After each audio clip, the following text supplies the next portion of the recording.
Western nations must realize that we also have weapons that can hit targets on their territory. All this really threatens a conflict with the use of nuclear weapons and the destruction of civilization.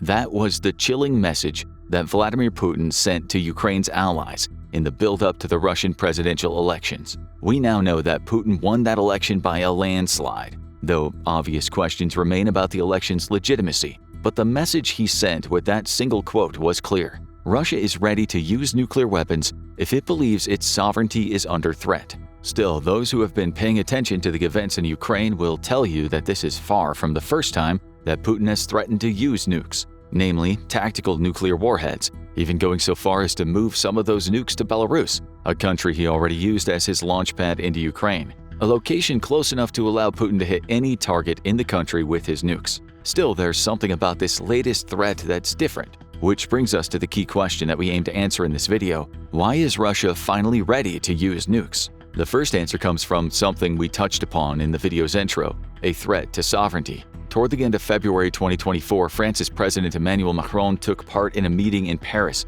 with several of his European partners. The purpose was to discuss what steps they could take to help strengthen Ukraine as Russia continues to take territory in the country, with the recent taking of Avdiivka likely to be high on the agenda. Following that meeting, Macron held a press conference, and while speaking to the press, he floated the idea, perhaps even the possibility, of sending troops into the beleaguered country. At the very least, he claimed that France wouldn't rule it out if the situation called for it. The comments caused an international uproar, not just in Russia, but also amongst France's allies. Though Macron was quick to point out that there's no defined plan for sending troops into Ukraine, stating, "There's no consensus about sending ground troops in an official way," the comments quickly caught the international community's attention. Adrian Watson, the National Security Council spokesperson at the White House, pointed out that President Biden had been very clear that the U.S. would not send any of its soldiers to fight in Ukraine. NATO followed suit, saying there were no plans for NATO combat troops. The UK, Poland, even Sweden, the newest NATO member, roundly rejected the idea, as did Germany's Chancellor Olaf Scholz, who said there had been no agreement on his side for Macron's proposal. Still, Macron remained bullish. In the wake of his and Ukraine's allies summarily dismissing the idea of sending troops, he pointed out that France could do so without the help of NATO. If a country sends troops somewhere else in the world, he said, it doesn't affect NATO.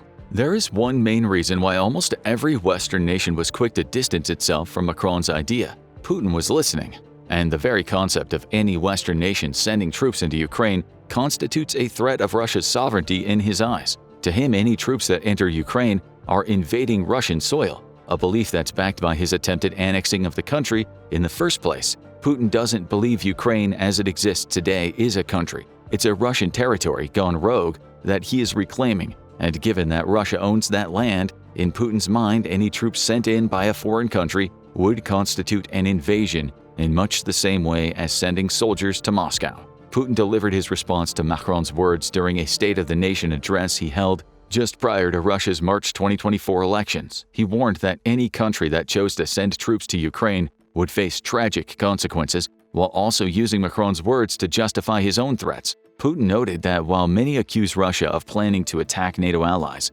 Western nations that are part of NATO are talking about the possibility of sending a NATO contingent to Ukraine. It was after this that he delivered his threat to use nuclear weapons. He also pointed out that Russia has a history of defending itself against European aggression. "We remember the fate of those who sent their troop contingents to the territory of our country," he said, likely alluding to the failed military campaigns of Napoleon Bonaparte and Adolf Hitler. Now, Putin claims, the consequences for the potential invaders will be far more tragic. Some might argue that this was all a test by Macron. He wanted to suggest the threat of troops on the ground to gauge Putin's reaction.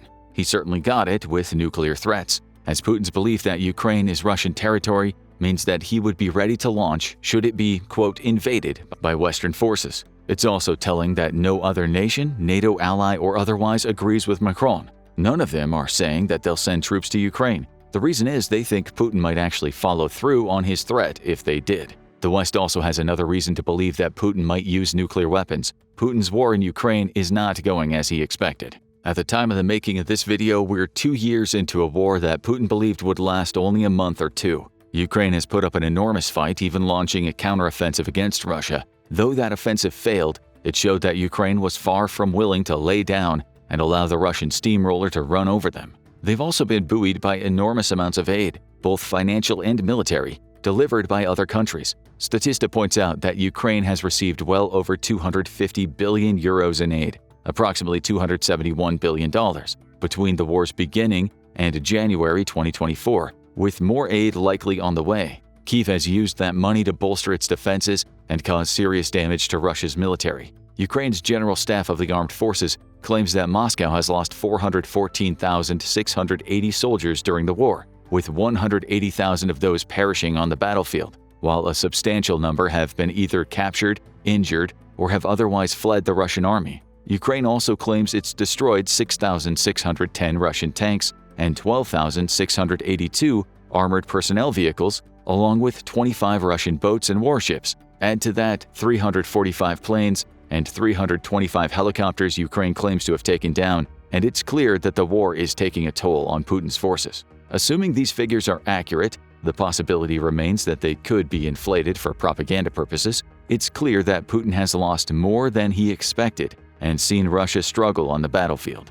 Alone, that wouldn't be reason enough for him to deploy nuclear weapons. For all these threats, Putin knows that support for Ukraine would eventually dry up were he to continue fighting a war of attrition. And with recent Russian advances such as the previously mentioned taking of Avdiivka, Russia likely sees itself slowly but surely winning. But with all the added potential threat of facing Western troops, be they France's alone or a contingent of NATO troops supplied by Western countries throughout Europe and the Americas, the tide of war could turn against him.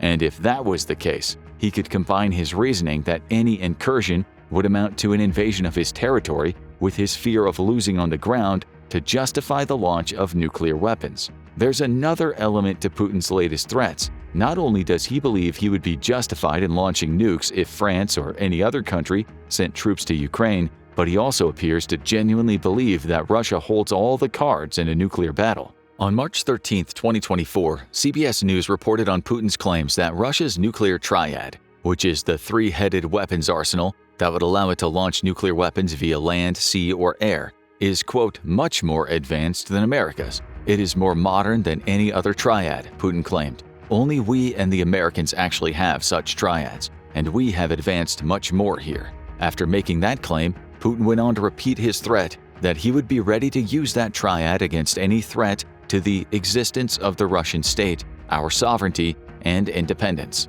But is Russia's nuclear arsenal truly so all-encompassing that Putin could feel confident with launching? In terms of pure numbers, the answer is likely yes. The Arms Control Association, or ACA, says that Russia currently has 1,549 strategic nuclear warheads, which are nukes countries keep primed and ready for launch should they need to win a war. The idea behind these nukes is to weaken an enemy to the point they can no longer fight, meaning they need to be strong enough to wipe out entire bases, and in some cases, the cities where an opposing country hosts its military leaders. These warheads can be delivered by an array of strategic delivery systems, such as via intercontinental ballistic missiles or ICBMs, and submarines. The ACA believes that Russia has access to 540 delivery systems should it ever choose to launch. The United States is a little behind that number, though not by much. The ACA says that it has 1,419 strategic nuclear warheads, meaning it's 130 behind Russia. However, it also apparently has more deployment options, with 662 strategic delivery systems versus Russia's 540. In truth, it looks like a fairly even battle when it comes to numbers. Each has enough strategic warheads to annihilate the other, so even Putin's claims of having a better stockpile likely wouldn't mean much. However, we can also dig deeper. In addition to its 1,549 strategic warheads, Russia also has a stockpile of between 1,000 and 2,000 non-strategic warheads, otherwise known as tactical nukes, like the ones Putin has already threatened to use in Ukraine. These are intended to help an army win specific battles. For instance, if Russia's forces were vastly overwhelmed, it might use a tactical nuke to take out the enemy on the battlefield, sacrificing its own soldiers in the process as a tactic to whittle the enemy's numbers down. These nuclear weapons are worth discussing because they're not covered by the New START Treaty, which obligates all nuclear-capable nations to maintain specific stockpile numbers and report regularly on them. In fact, Russia suspended that treaty in February 2022, the same month it invaded Ukraine, and it has apparently been building its nuclear stockpiles ever since. All told, the ACA says that the American Federation of Scientists believes Russia to have 4,489 nuclear warheads, with a further 1,400 retired warheads that are all in the process of being dismantled. Whether those retired nukes will actually be dismantled is anyone's guess. For its part, the US has about 100 B-61 nuclear gravity bombs deployed in NATO bases in 5 European countries, including Italy, Turkey, the Netherlands, Germany, and Belgium.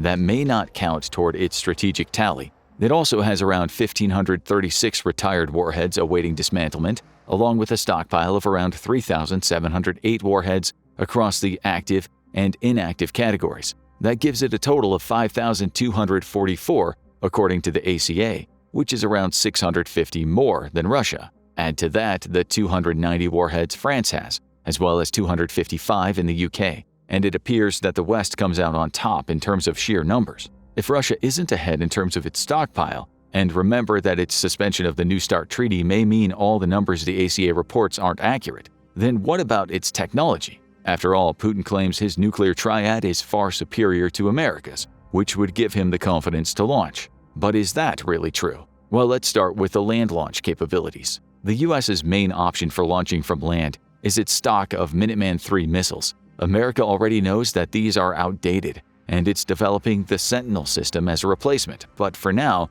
the Sentinel is mired in budgetary issues and is behind schedule in its development, leaving the US with its Minuteman III stock. According to the Department of Defense, the US maintains 400 Minuteman III missiles in a continuous state of round-the-clock alert and has done so since 1959. Should Putin launch his nukes, these would be the first of America's nuclear triad to fire. They're capable of carrying W-78 or W-87 nuclear warheads, which have a 335 kiloton and 300 kiloton strength respectively, and can travel for 8,077 miles, more than enough for them to land in Russia. However, concerns exist about the Minuteman III's reliability. In November 2023, several news sources reported that the US was forced to blow up one of its Minuteman III missiles over the Pacific Ocean after it detected an anomaly in the missile's function. While the US Air Force, which oversaw the launch, didn't elaborate further, the failed test was a major propaganda victory for Putin and perhaps raised his confidence in his own ICBM options. So, what are those options? According to Putin, the main one is the RS-28 Sarmat. Dubbed the Satan II by some, the ICBM is the most powerful missile that Russia has ever produced, and according to Putin, it's assumed combat duty in September 2023. The missile is capable of carrying a 22,000-pound payload, with that payload varying from nuclear warheads to glide vehicles. It's also much rangier than the Minuteman III, with estimates claiming it can fly anywhere between 6,200 miles and 11,200 miles, the latter being over 3,000 miles further than the Minuteman III. On the surface, that makes it seem as though Putin's claims of having a more modern land-based nuclear option is true. However, we don't know how many of the RS-28s Russia has, or how many are prepped for immediate launch. And even its range data could come under question. After all, Russia isn't reporting on its ICBMs under the New START treaty, so the data it provides could be inflated or, at best, estimated. Still, taken at face value, Russia seems to come out on top in the ICBM arena. But what about launch by air? For the US, that launch would come from either one of its 46 B-52H Stratofortress planes or its 20 B-2A Spirit aircraft. The B-52 is America's long-range option, a heavy bomber capable of reaching Russia, assuming it has appropriate protection. The plane can carry both precision-guided conventional weapons and nuclear bombs. It's also seen heavy use, having been involved in 40% of the weapons drops that took place during Operation Desert Storm. The Department of Defense says it'll be in operation until 2040. As for the B-2A, this stealth bomber is in the process of being replaced by the more advanced B-21 Raider, but for now it remains America's chief short-range stealth option. It can travel for 6,000 nautical miles, with any launch against Russia likely to see it stationed in a NATO base in Europe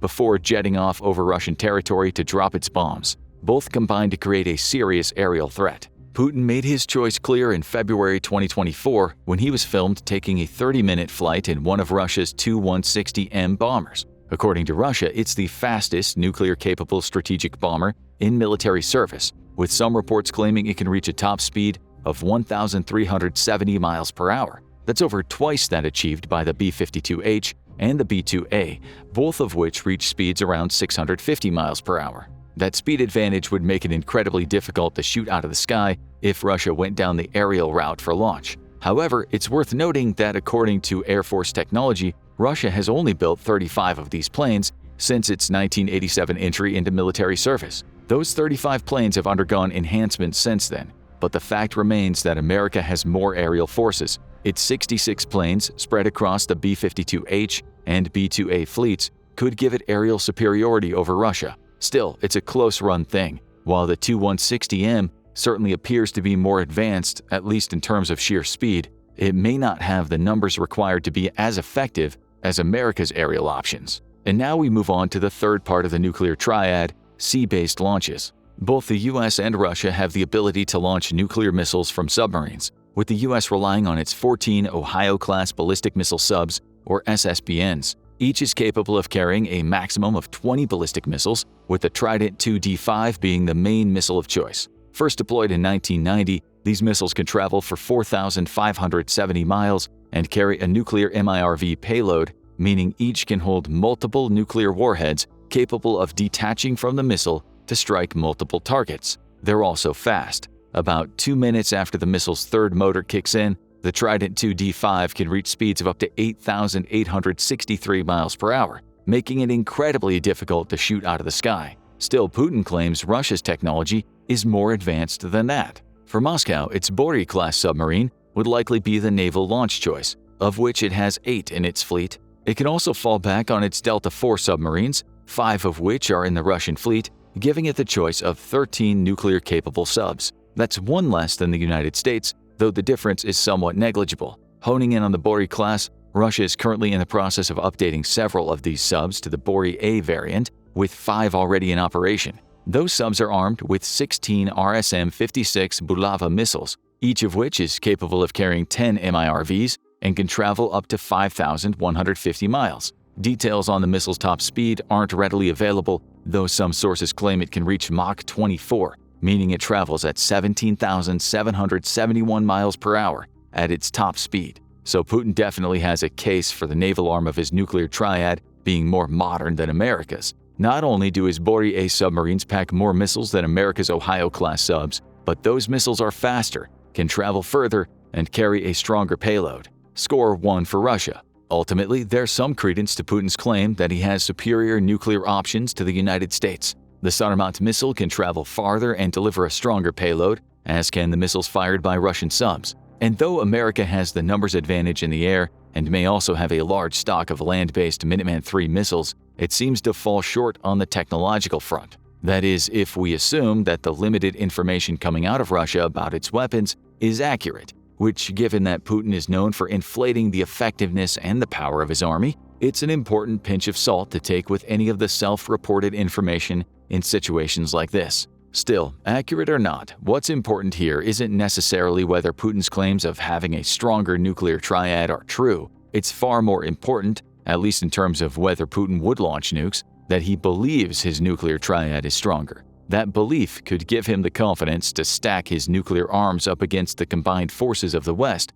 while under the impression that ultimately Russia would come out on top, because it has the ability to hit more targets at greater ranges. The ultimate question is, does Putin being ready to launch nukes mean he's actually on the verge of doing so? It's unlikely for several reasons. First, those paying attention to the threats Putin is making will notice that he qualifies almost all of them with claims that he'll launch if he believes Russia's sovereignty is under threat. To him, any delivery of NATO, or simply Western troops into Ukraine, would create that type of threat. That's why the rest of the Western world was so quick to distance itself from Macron's suggestion that putting NATO boots on the ground in Ukraine was an option. As long as no Western country does that, Putin would have no justification for a launch and would be unlikely to start a conflict that could only end in global catastrophe. It's also worth repeating that this is far from the first time that Russia has threatened to use its nuclear might to get its way. Putin is no stranger to this scare tactic himself, having already claimed that he might use tactical nuclear weapons to secure victory in Ukraine long before these most recent threats. Back in the 1960s, Nikita Khrushchev, with a shoe in hand, banged on the desk of the UN's headquarters in New York, promising further interventions for what he saw as toady American imperialism. In other words, stop interfering in Russia's affairs or we'll launch a nuke. That same man caused the Caribbean nuclear crisis 2 years after that outburst, though nothing came of that situation, and throughout the 70s and 80s, various Russian leaders were quick to make the nuclear threat when things weren't going their way, with only the rise of Mikhail Gorbachev steering Russia in the opposite direction. Putin's quick to claim that his nuclear threats are not a bluff, but they're also threats that many have heard from Russia time and time again over the last 60 years. That's not a reason to be complacent. Russia has the capability to launch nuclear weapons, and assuming Western soldiers enter Ukraine, Putin would have a reason to do so. However, the threat isn't imminent as long as NATO keeps its distance. Of course, it's worth pointing out that Putin ramped up his nuclear rhetoric in the build-up to Russia's presidential election. All of his most recent comments came just days before the Russians went to the polls, between March 15th and March 17th. In truth, Putin's victory in those elections was never in doubt. But by making his nuclear threats, he projected the image of a leader who's fighting for Russian sovereignty, as well as sending the message that it's better to stay with him during a time of war than it would be to elect anybody who might cozy up to the West. Ultimately, Putin is ready and able to launch nuclear weapons, and he may even have a point when it comes to his nuclear triad being more modern than America's. But none of this means he's actually willing to launch, at least not until he feels that Russia, and perhaps more importantly, his own reign as the country's leader, is under threat.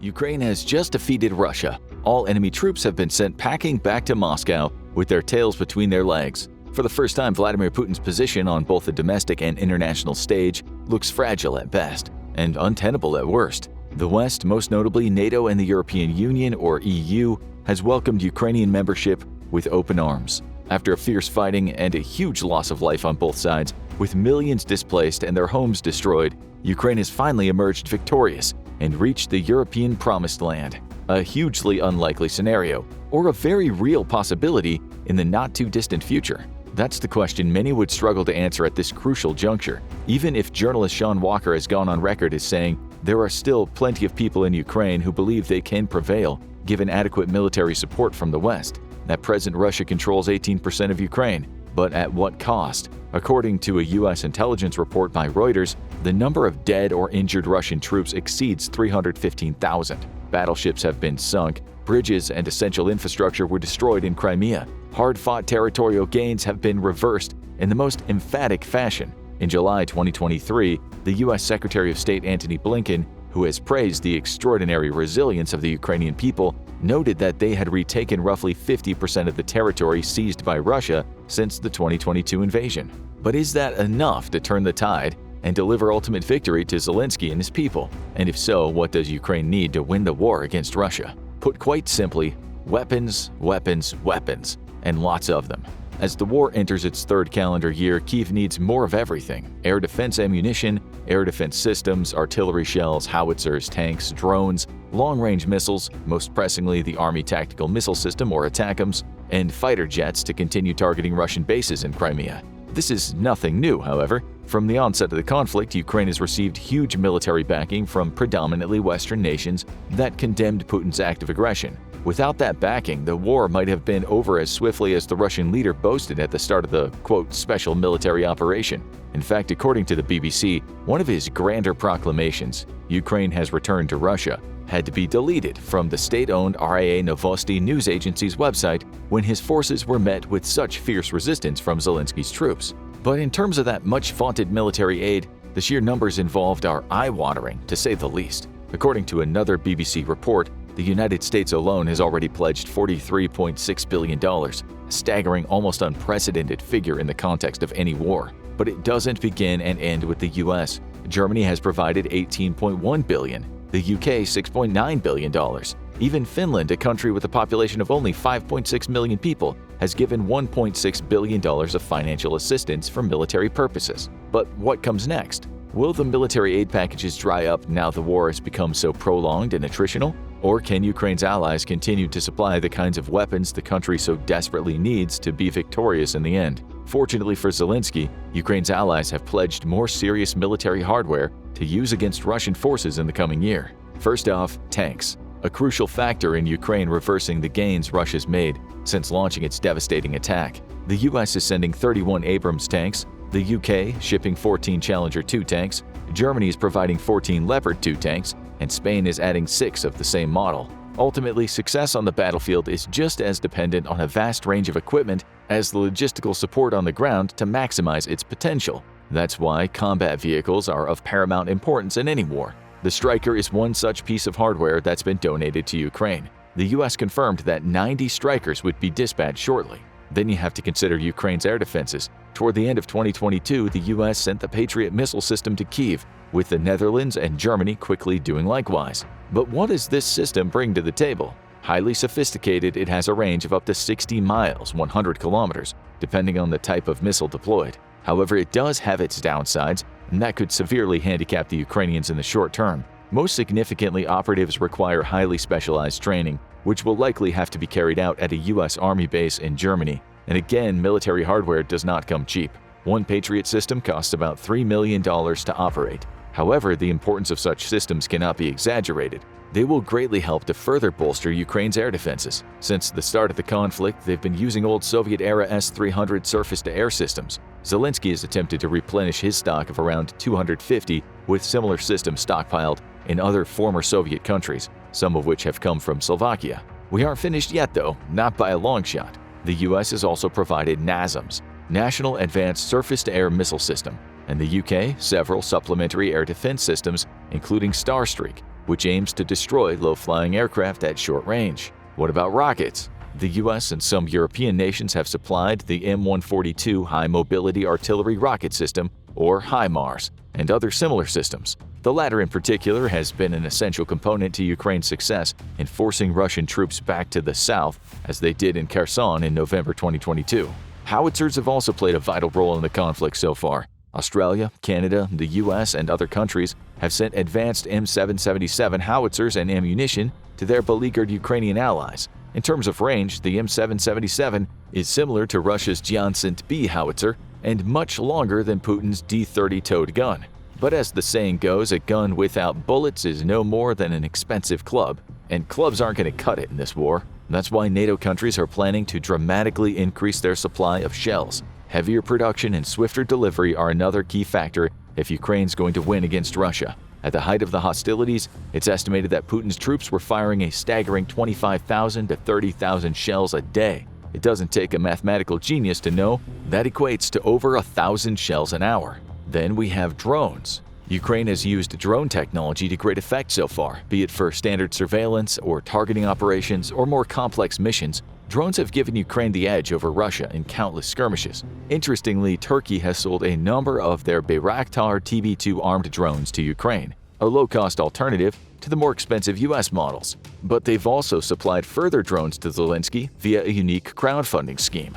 A very modern twist to an increasingly modern form of warfare. But perhaps the most important piece of the military hardware puzzle, certainly if Ukraine hopes to win against Russia, is fighter jets. At the start of the conflict, President Joe Biden was reluctant to provide Zelensky with the aerial support he so desperately wanted. However, in May 2023, he backtracked and agreed not only to supply Ukraine with F-16s, but also train their pilots on how to operate them. Since then, Denmark and Norway have pledged to provide Kyiv with a combined number of 35 more F-16s and support the jets from the ground. Combined, all of the above military aid packages might be just enough to swing the war back in Ukraine's favor. But you can have all the tanks, the missiles, and fighter jets in the world, and they won't mean a thing if you don't have the correct strategy.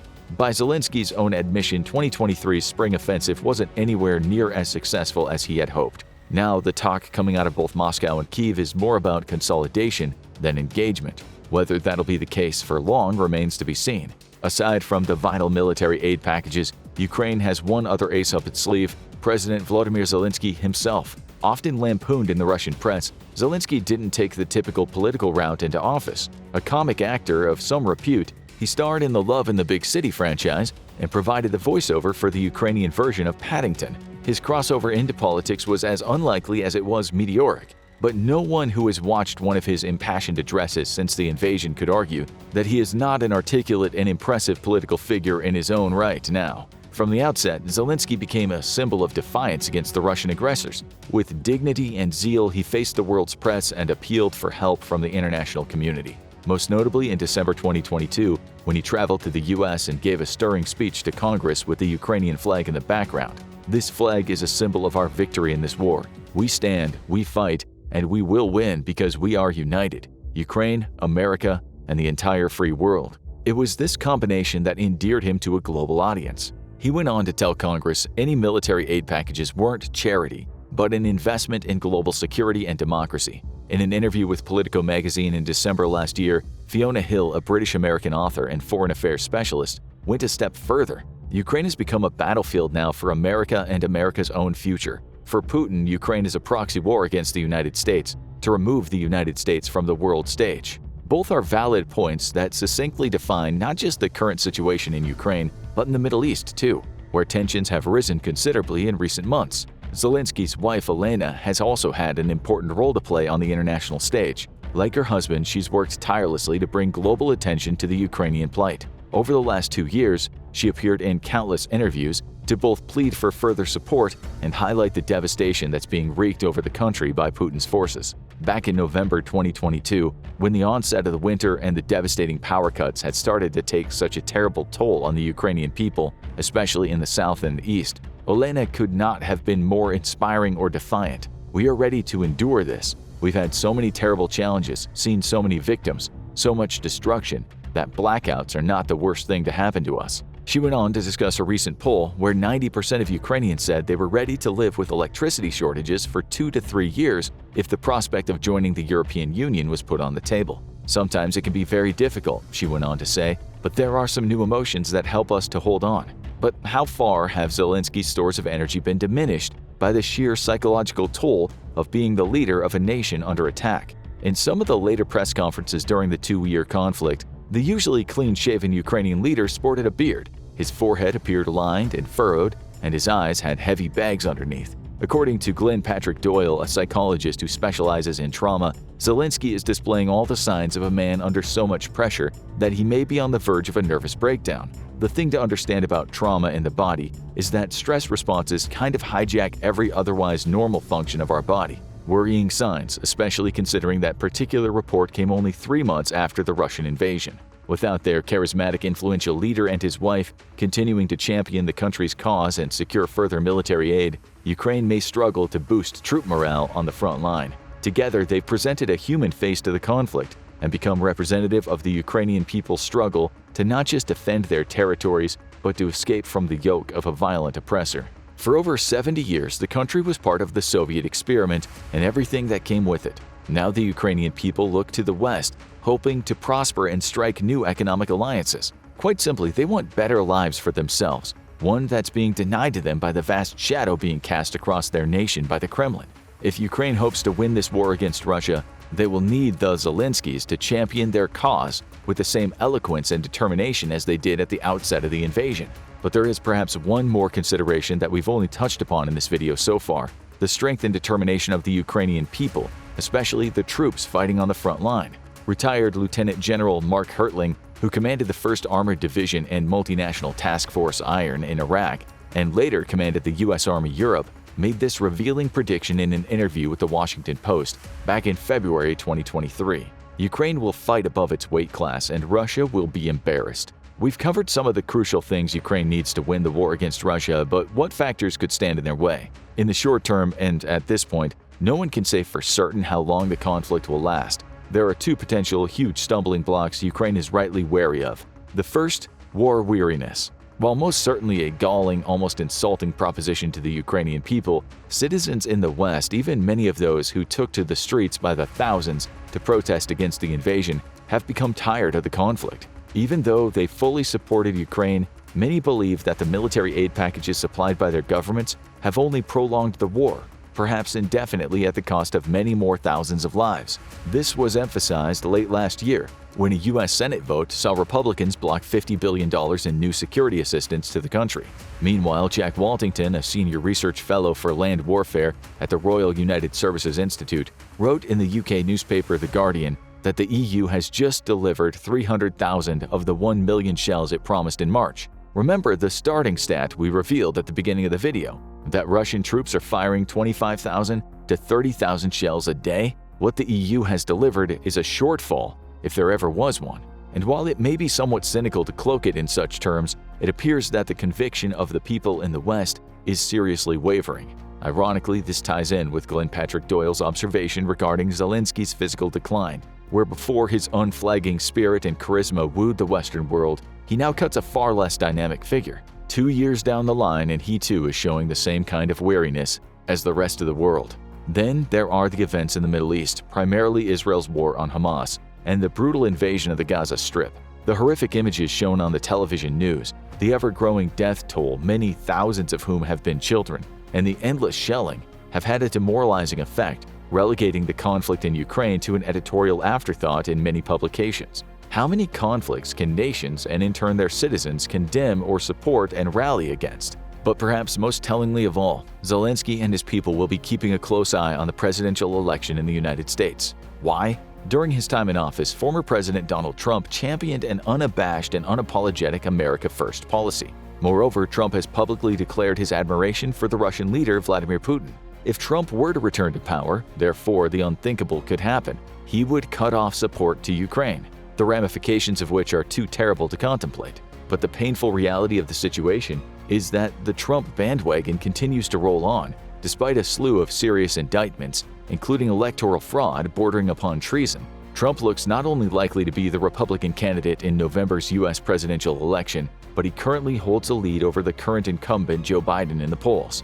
Back in February 2022, Trump somewhat complacently boasted, "If I were in office, this deadly Ukraine situation would have never happened." More worryingly, UK newspaper The Telegraph quoted the former president as saying, "The Democrats are sending another $40 billion to Ukraine, yet America's parents are struggling to even feed their children," in a statement issued through his Save America PAC back in May of last year. Taking all that into account, does Ukraine have any place on Trump's Make America Great Again agenda? Time will only tell. We've put forward a case for what needs to happen for Ukraine to win its war against Russia, but we haven't said anything thus far about the time frame. As we've already mentioned, the Russian leadership clearly envisioned a swift and emphatic victory. But when that didn't happen, they had to take a step back and reassess the situation. In contrast, the defiant rhetoric that came out of Kyiv, particularly from Zelensky and his most senior aides, was that Ukraine would never surrender. So, have we reached the irresistible force meeting the immovable object stage? Again, it's incredibly difficult to say. What's becoming increasingly certain, though, here at the beginning of 2024, is that the nature and the tenor of the war will change. Journalist and foreign affairs expert Sean Walker, someone who has covered the conflict extensively, told the Guardian newspaper, "Russia has built incredibly dense defensive fortifications, which will make it almost impossible for Ukraine to advance." But how do we assess Russia's military strength and capacity to launch new offensives at the beginning of 2024? We've already touched upon the vast losses Putin has suffered since the invasion, both in terms of manpower and military hardware. But he is nothing if not a ruthless and pragmatic leader. Even if he initially envisaged a swift end to the war, he's now recalibrated his objectives. Victory, it now appears, could look very different from how Russia initially envisioned it, and will constitute more of a partitioning of great swaths of Ukrainian territories. This would have a twofold benefit. Firstly, the Kremlin could package these gains as a victory, especially in light of Western intervention and the huge military aid packages that have been part of it, so as to not lose face with the general public. Second, and most importantly, these territories would offer a significant buffer zone between any further planned NATO expansion and Russia's current borders. On paper, it's a win-win for Putin, even if the main strategic objective was to destroy Zelensky and install a puppet government in Kyiv back in 2022. Besides, there are many bigger prizes on the potential horizon for Russia. We need only to look at Putin's vast expansion in the Arctic region and opening up of the North Atlantic trade route, linking Russia with the lucrative Asian markets. For those reasons and more, ultimate victory in Ukraine was always merely a piece of the Russian leader's wider geopolitical vision. Maybe, therefore, the idea of a negotiated ceasefire, very much on Putin's terms, and a compromise that was first bandied about in the spring of 2022, might be the natural, logical conclusion of the conflict. Either way, Putin will most certainly leverage the Israeli-Palestinian conflict to his benefit.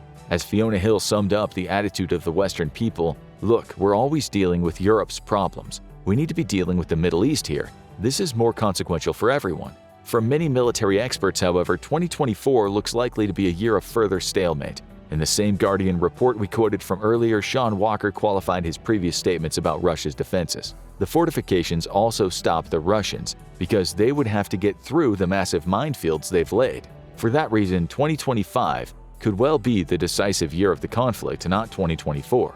But make no mistake, Ukraine can still win against Russia. If the US presidential campaign could turn the nature of the conflict on its head, the EU's decision to open membership talks with Ukraine and Moldova might be just as significant. It means continued backing for Kyiv, as a future in the EU for Ukraine would be impossible with a full-blown victory for Russia. It would be a warning shot across the Kremlin's bow if there ever was one. If Ukraine could gain membership status and enter into solid economic and security partnerships, it would secure the long-term prosperity and future of the country for the next generation. What do you think? Can Ukraine realistically win this war with Russia? Or do you think that prevailing global factors like the situation in the Middle East and Israel's brutal war with Hamas might play a deciding role? Ukraine is now a test site for North Korean nuclear-capable missiles. That's the beyond alarming conclusion Hwang Jong-kook, the permanent representative of the Republic of Korea to the United Nations and his envoy, made public at the UN Security Council on Wednesday, January 10, 2024. Of course, this conclusion came as no surprise to the US officials, as the White House had already found that the Russian forces launched at least one of the North Korean ballistic missiles into Ukraine on December 30, 2023. Fortunately, this missile appears to have landed in an open field in Zaporizhia Oblast, resulting in no casualties. Unfortunately, the same can't be said for the multiple North Korean nuclear-capable missiles used to strike Ukraine on January 2, 2024. These missiles, part of a gruesome overnight aerial mass attack, claimed the lives of 5 people, injuring 130 more. But Russia's senseless violence and acts of aggression in Ukraine are nothing new. The question is, why are North Korean missiles being used for these horrifying assaults? Could it be that the reliance on North Korean weapons shows that Vladimir Putin, Russia's president, has become increasingly isolated on the world stage, as John Kirby, the National Security Council spokesperson, puts it? Or is it North Korea using this chance for a devious goal of its own? After all, the country and its ruthless leader, Kim Jong-un, is infamous for conducting these so-called test launches of its weapons on the global stage.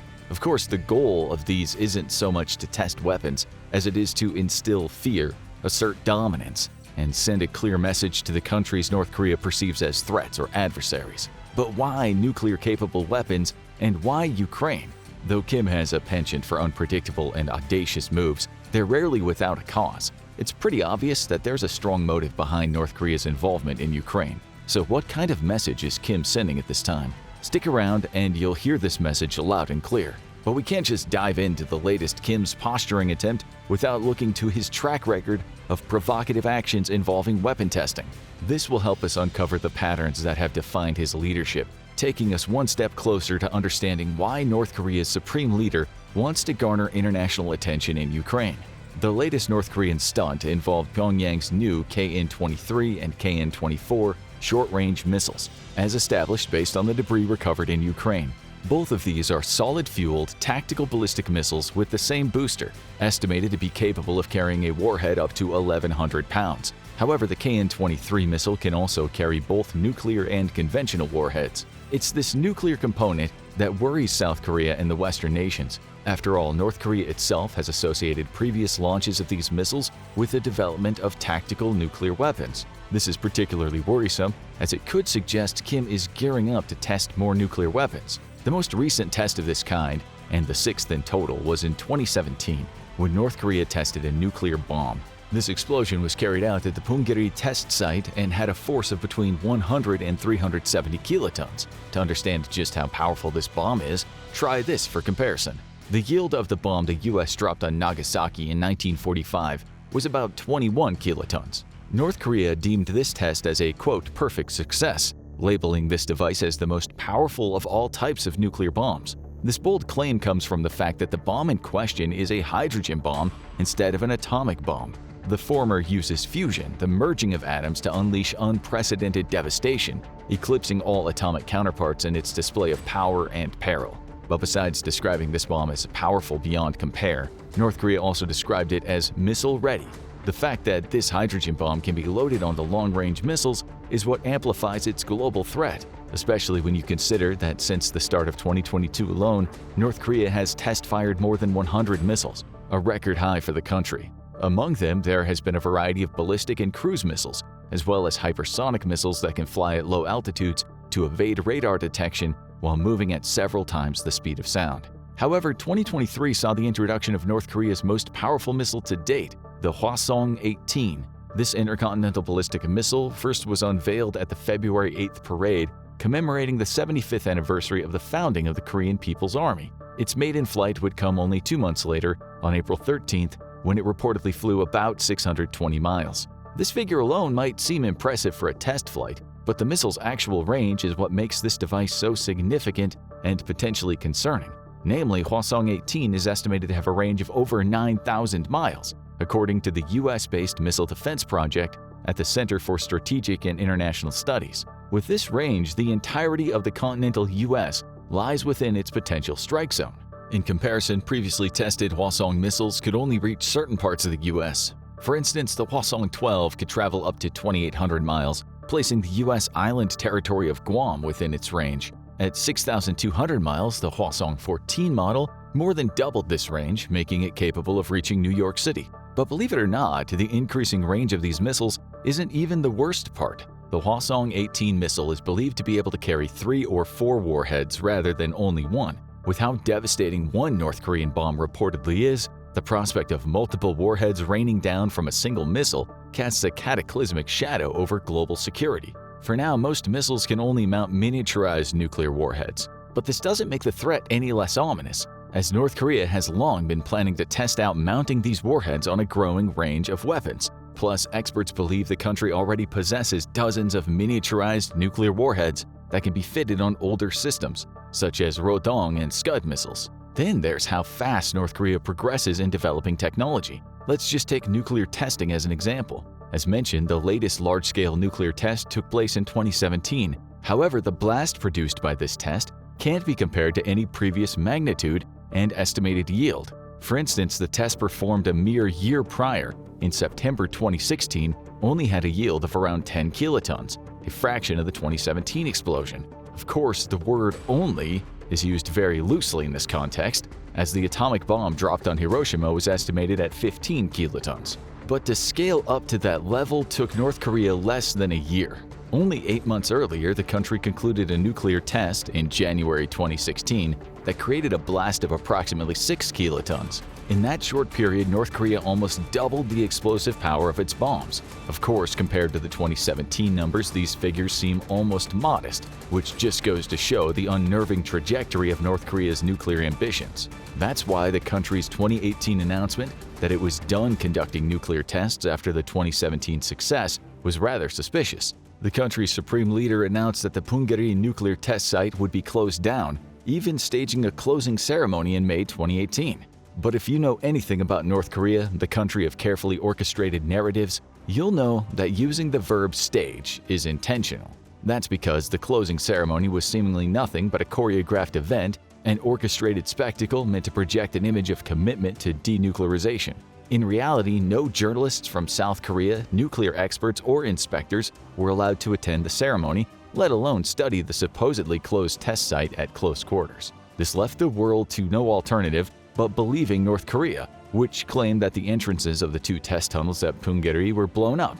Though this is technically true, there's just one tiny detail missing from those reports. The tunnels themselves weren't demolished. The same goes for the other tunnels not previously used for nuclear testing. In addition, satellite images show that most of the administrative and support facilities within the Punggye-ri's 10-mile-long complex are still standing. Knowing these facts, you probably won't be surprised at the findings from the International Atomic Energy Agency's 2022 report. This report claims that North Korea has begun restoring test tunnels at Punggye-ri, but even without these tunnels, the test site remains prepared to support a nuclear test, as the agency puts it.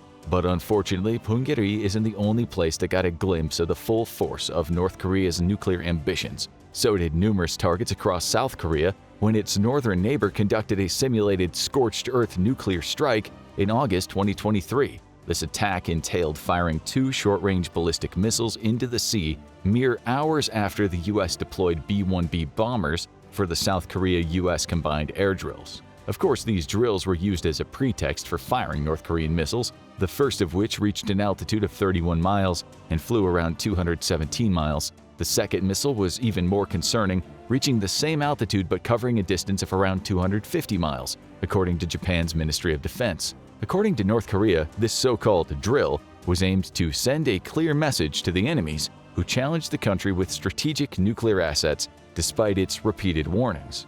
But despite all these moves and counter-moves, North Korea wasn't able to assess the battlefield performance of its newest generation of short-range ballistic missiles, particularly against Western defenses. That is, until the 2023 incident in Ukraine. So that's one of the answers to why North Korea chose to test its nuclear weapons in Ukraine. But this is far from the most prominent factor influencing North Korea's decision. You see, Kim Jong-un sees the country's military nuclear program as its strongest guarantee of survival. That's why he needs the world to see what nuclear capabilities North Korea possesses. And what better place to do this than the country currently being watched by virtually the entire world? Security experts say this high-profile battlefield exposure has one goal: to afford North Korea new proliferation opportunities. Of course, these opportunities and North Korea's illicit arms business go hand in hand. Given how much this business is trailed off in recent years, it shouldn't be surprising that Kim wants to leverage the global spotlight and send a clear message. North Korea is still a force to be reckoned with in the realm of illicit arms trade. This message is clearly directed at nations without access to legitimate arms sales, seeking to bolster their military capabilities amid the global rise in militarization, like the world's most sinister commercial. Now, North Korea's illicit arms business might be a priority in 2024, but the country is by no means a stranger to the shadowy world of arms dealings. It is quite the opposite, actually. North Korea has a rather extensive history with illicit arms that stretch back decades. The story starts sometime in the mid-1970s when North Korea supplied modest amounts of military equipment to the following countries: Angola, Benin, Burkina Faso, the Congo, Ethiopia, Ghana, Madagascar, Mozambique, Tanzania, Uganda, Zambia, Zimbabwe. As you can see, North Korea's first clients were primarily third-world countries that lacked the resources and the time to develop their own military capabilities. Not much changed during the 1980s in regard to the clientele. However, North Korea was now a significant arms exporter of inexpensive yet reliable weapons. At that same time, the Middle East was arguably the biggest market for these arms, with Libya, Egypt, and Syria among the most prominent buyers. However, no other Middle Eastern country could compare to Iran, which purchased as much as 90% of North Korea's arms exports at the height of the Iran-Iraq War. Though there are no precise figures on North Korea's arms trade at the time, rough estimates suggest the country earned over $4 billion from 1981 to the end of 1989. This trade undoubtedly peaked in 1982 when arms sales accounted for almost 37% of North Korea's total exports. The 90s were just as lucrative for North Korea, as the country's gross national product reached $22.3 billion in 1995. Here are just some of the highlights. In 1993, Iran paid North Korea $500 million for missile development and technology for nuclear weapons. The next year, North Korea struck a lucrative $100 million deal with the Democratic Republic of the Congo, or Zaire as it was called then, concerning the country's missiles. However, something shifted in the 2000s. Due to economic mismanagement and some natural disasters, North Korea's gross national product dropped to $15.7 billion in 2001. At $650 million, legitimate exports weren't bringing in as much money, which is why the country has increasingly turned to illegal trade. Drug trafficking alone brought in between $500 million and $1 billion. Meanwhile, the sales of missiles earned Pyongyang over $560 million. Looking at these figures, it shouldn't be surprising that the Western world started increasingly worrying about North Korea's threatening behavior. So, on May 31, 2003, President George W. Bush announced the Proliferation Security Initiative, or PSI, aimed at curbing the proliferation of weapons of mass destruction and their related sea, air, and land delivery systems. Initially, 11 countries signed the Statement of Interdiction Principles that guides PSI cooperation. However, the PSI has since grown substantially, now including the endorsement from 105 nations worldwide. Given that North Korea was the principal catalyst for the initiative, it's only fitting that the primary focus of the PSI in the 2000s was to counteract the nation's illicit practices. To achieve this goal, the PSI and its participant nations targeted North Korea before and after the PSI's official establishment, including, in December 2002, the Spanish Navy intercepted a freighter from North Korea carrying a cargo of 15 Scud missiles, 15 conventional warheads with 550 pounds of high explosives, 23 fuel tanks of nitric acid, and 85 drums of chemicals. In June 2009, the U.S. Navy tracked a North Korean vessel believed to be heading to Myanmar, causing it to turn around. In September 2009, South Korea seized North Korea's containers crossing the port of Busan. The containers transported special clothing used to protect against chemical weapons. In December 2009, Thailand stopped a North Korean shipment carrying mixed conventional arms and missile technology. While these efforts might have slowed down North Korea's proliferation efforts, they certainly didn't stop them.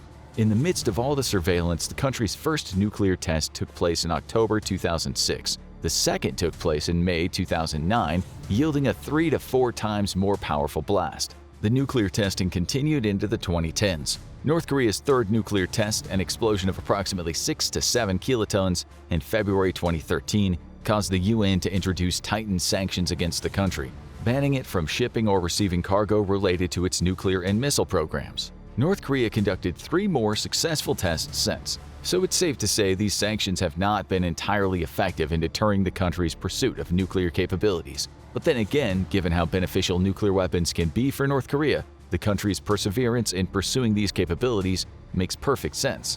On the one hand, nuclear weapons give North Korea the upper hand in a potential war and a bargaining chip in regional and global negotiations. On the other, these weapons are, as Toby Dalton, the co-director of the Nuclear Policy Program at the Carnegie Endowment, puts it, bluntly, a cash cow.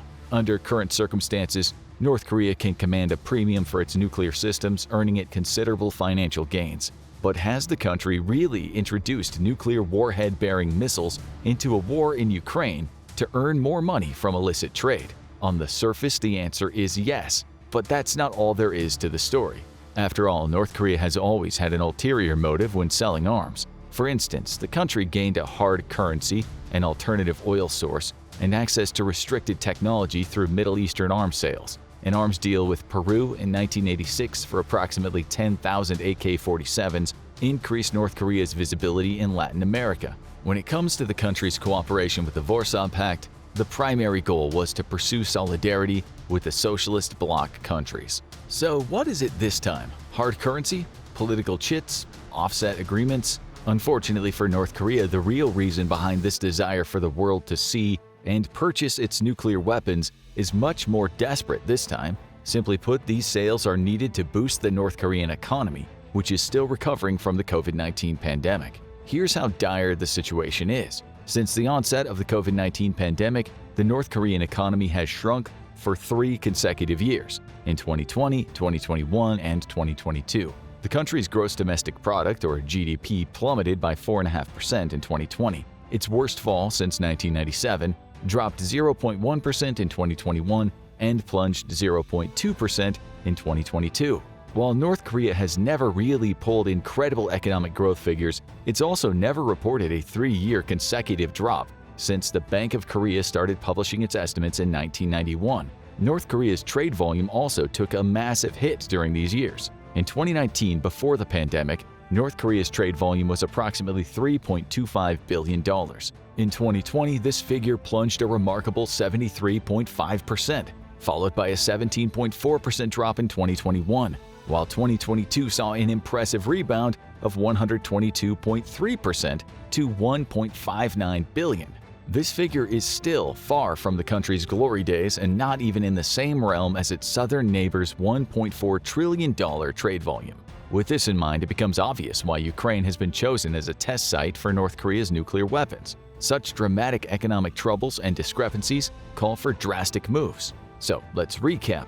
For now, we have 3 answers as to why North Korea is testing nuclear weapons in Ukraine: to assert dominance, to test out its systems against Western adversaries, and potentially earn lots of money from illicit sales.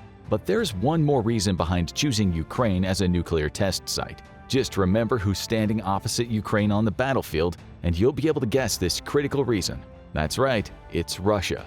Now it's obvious what Russia has to gain by using North Korean weapons in Ukraine, but what does North Korea have to gain by cooperating with Russia? It's simple, really. The move sends a clear message to potential buyers who might be on the fence about conducting arms business with North Korea. Russia, a UN Security Council permanent member, will do nothing to interdict any of these transactions shipped through its borders. Similarly, it probably won't greenlight any potential UN punishments against the buyers. And let's not forget another thing. Russia is still the country with the highest number of nuclear weapons, with the figure exceeding 6,000 warheads. So if the country that has produced as many nuclear weapons as Russia is using North Korea's missile systems, they're likely to only get better. As North Korea and Russia become increasingly close against the backdrop of this war in Ukraine, Kim is seemingly emboldened to ramp up his country's arms production. So let's see what they're dealing with, especially if North Korea plans to continue using Ukraine as a showroom floor for selling these arms to other nations worldwide, most of which aren't exactly known for promoting peace and stability. Given the country's penchant for secrecy, North Korea's precise production capabilities are difficult to assess, but there are still estimates that can help you get a better picture of the potential scale of North Korea's arms production. For starters, the country is believed to operate over 300 munitions factories, as well as 100 civilian facilities that can shift to weapons production as needed. Since weapons manufacturing in North Korea is state-controlled, Kim can simply fill these factories with workers as he pleases whenever he wants to ramp up production. But how many nuclear warheads has the country produced so far? According to a 2023 study by the Institute for Science and International Security, this figure could range anywhere between 31 and 96. Since a 2022 estimate put this figure at 20 to 30 assembled warheads, the potential drastic increase is nothing short of alarming. But what's perhaps even more alarming is the shift in North Korea's nuclear doctrine. In the beginning, this doctrine was clear: no first use. However, as of 2022, North Korea considers itself a nuclear state. So, in September that same year, the country introduced a new law giving Kim the right to use preemptive nuclear strikes. Under the law, the country's supreme leader has all decisive powers over its nuclear weapons and can use them in these scenarios. There's the threat of an imminent nuclear strike. The country's leadership, existence, or people are under threat. The country needs to gain the upper hand during a war. North Korea's missiles can even be launched automatically if the command and control system is threatened. But let's try to ignore this impending doom and go back to the weapons North Korea will possibly sell. Here are some of the missiles the country reportedly possesses: Hwasong-5, 6, and KN-02 short-range ballistic missiles, KN-23, KN-24, and 25 solid-fueled tactical ballistic missiles, 2 of which were tested in Ukraine, Hwasong-7, Hwasong-9, and Pukutsong-2 medium-range ballistic missiles, Hwasong-10 and Hwasong-12 intermediate-range ballistic missiles, and Hwasong-15, 17, and 18 intercontinental ballistic missiles. In March 2023, Kim Jong-un called for his scientists to increase production of weapons-grade materials. Of course, this newly established cooperation with Russia could provide the raw materials North Korea otherwise struggles to access, supercharging its production capabilities further. Given North Korea's tests in Ukraine, arguably the most alarming potential new developments is a warhead called the Hwasan-31. The name of this warhead is based on the Korean word for volcano, which already spells trouble. Of course, this dive will do nothing to diminish the gravity of the situation, as some experts suggest this weapon could fit on multiple systems, including the newly unveiled nuclear-capable underwater drones. The Hwasan-31 size is no more reassuring. At 19 inches wide and 35 inches long, this warhead suggests North Korea might have successfully created a miniaturized warhead that could fit virtually any system. To make matters worse, South Korean experts believe that North Korea is moving closer to its next full-fledged nuclear test. Potential success in this test could be the final proof buyers need to turn to North Korea for their arms needs. Either way, the tests in Ukraine are likely to continue as North Korea seeks to showcase its military prowess on the global stage. The war in Ukraine has proven one thing: the United States military would wipe the floor with Russia. No, we're not funded by the CIA, as many have claimed in the comments section. This is simple, objective truth. Let's look at why. If you want to evaluate the capabilities of the two militaries, we must first understand the core philosophy of each fighting force. The Russian military has traditionally been a ground power with heavy focus on its army and artillery, with few warm water ports and almost none that would be immediately under threat from NATO forces. Russia and the Soviet Union before it held no illusions that they could become a major maritime power. Back when the US was fielding its first supercarriers, the Soviet Navy wanted to match the capability until they were reminded that to join the fight anywhere outside their immediate shoreline, they'd first have to run a gauntlet of NATO shore-based anti-ship missile batteries. geography has not been kind to Russia's dreams of being a naval power, which is why it's never been a truly global power at all, period. This means that any future conflict involving Russia and NATO will most likely take place in Eastern Europe. The Russian military is well suited for that task, with the largest armored vehicle fleet in the world, which it has aggressively used to destroy Ukraine's stockpile of anti-tank missiles.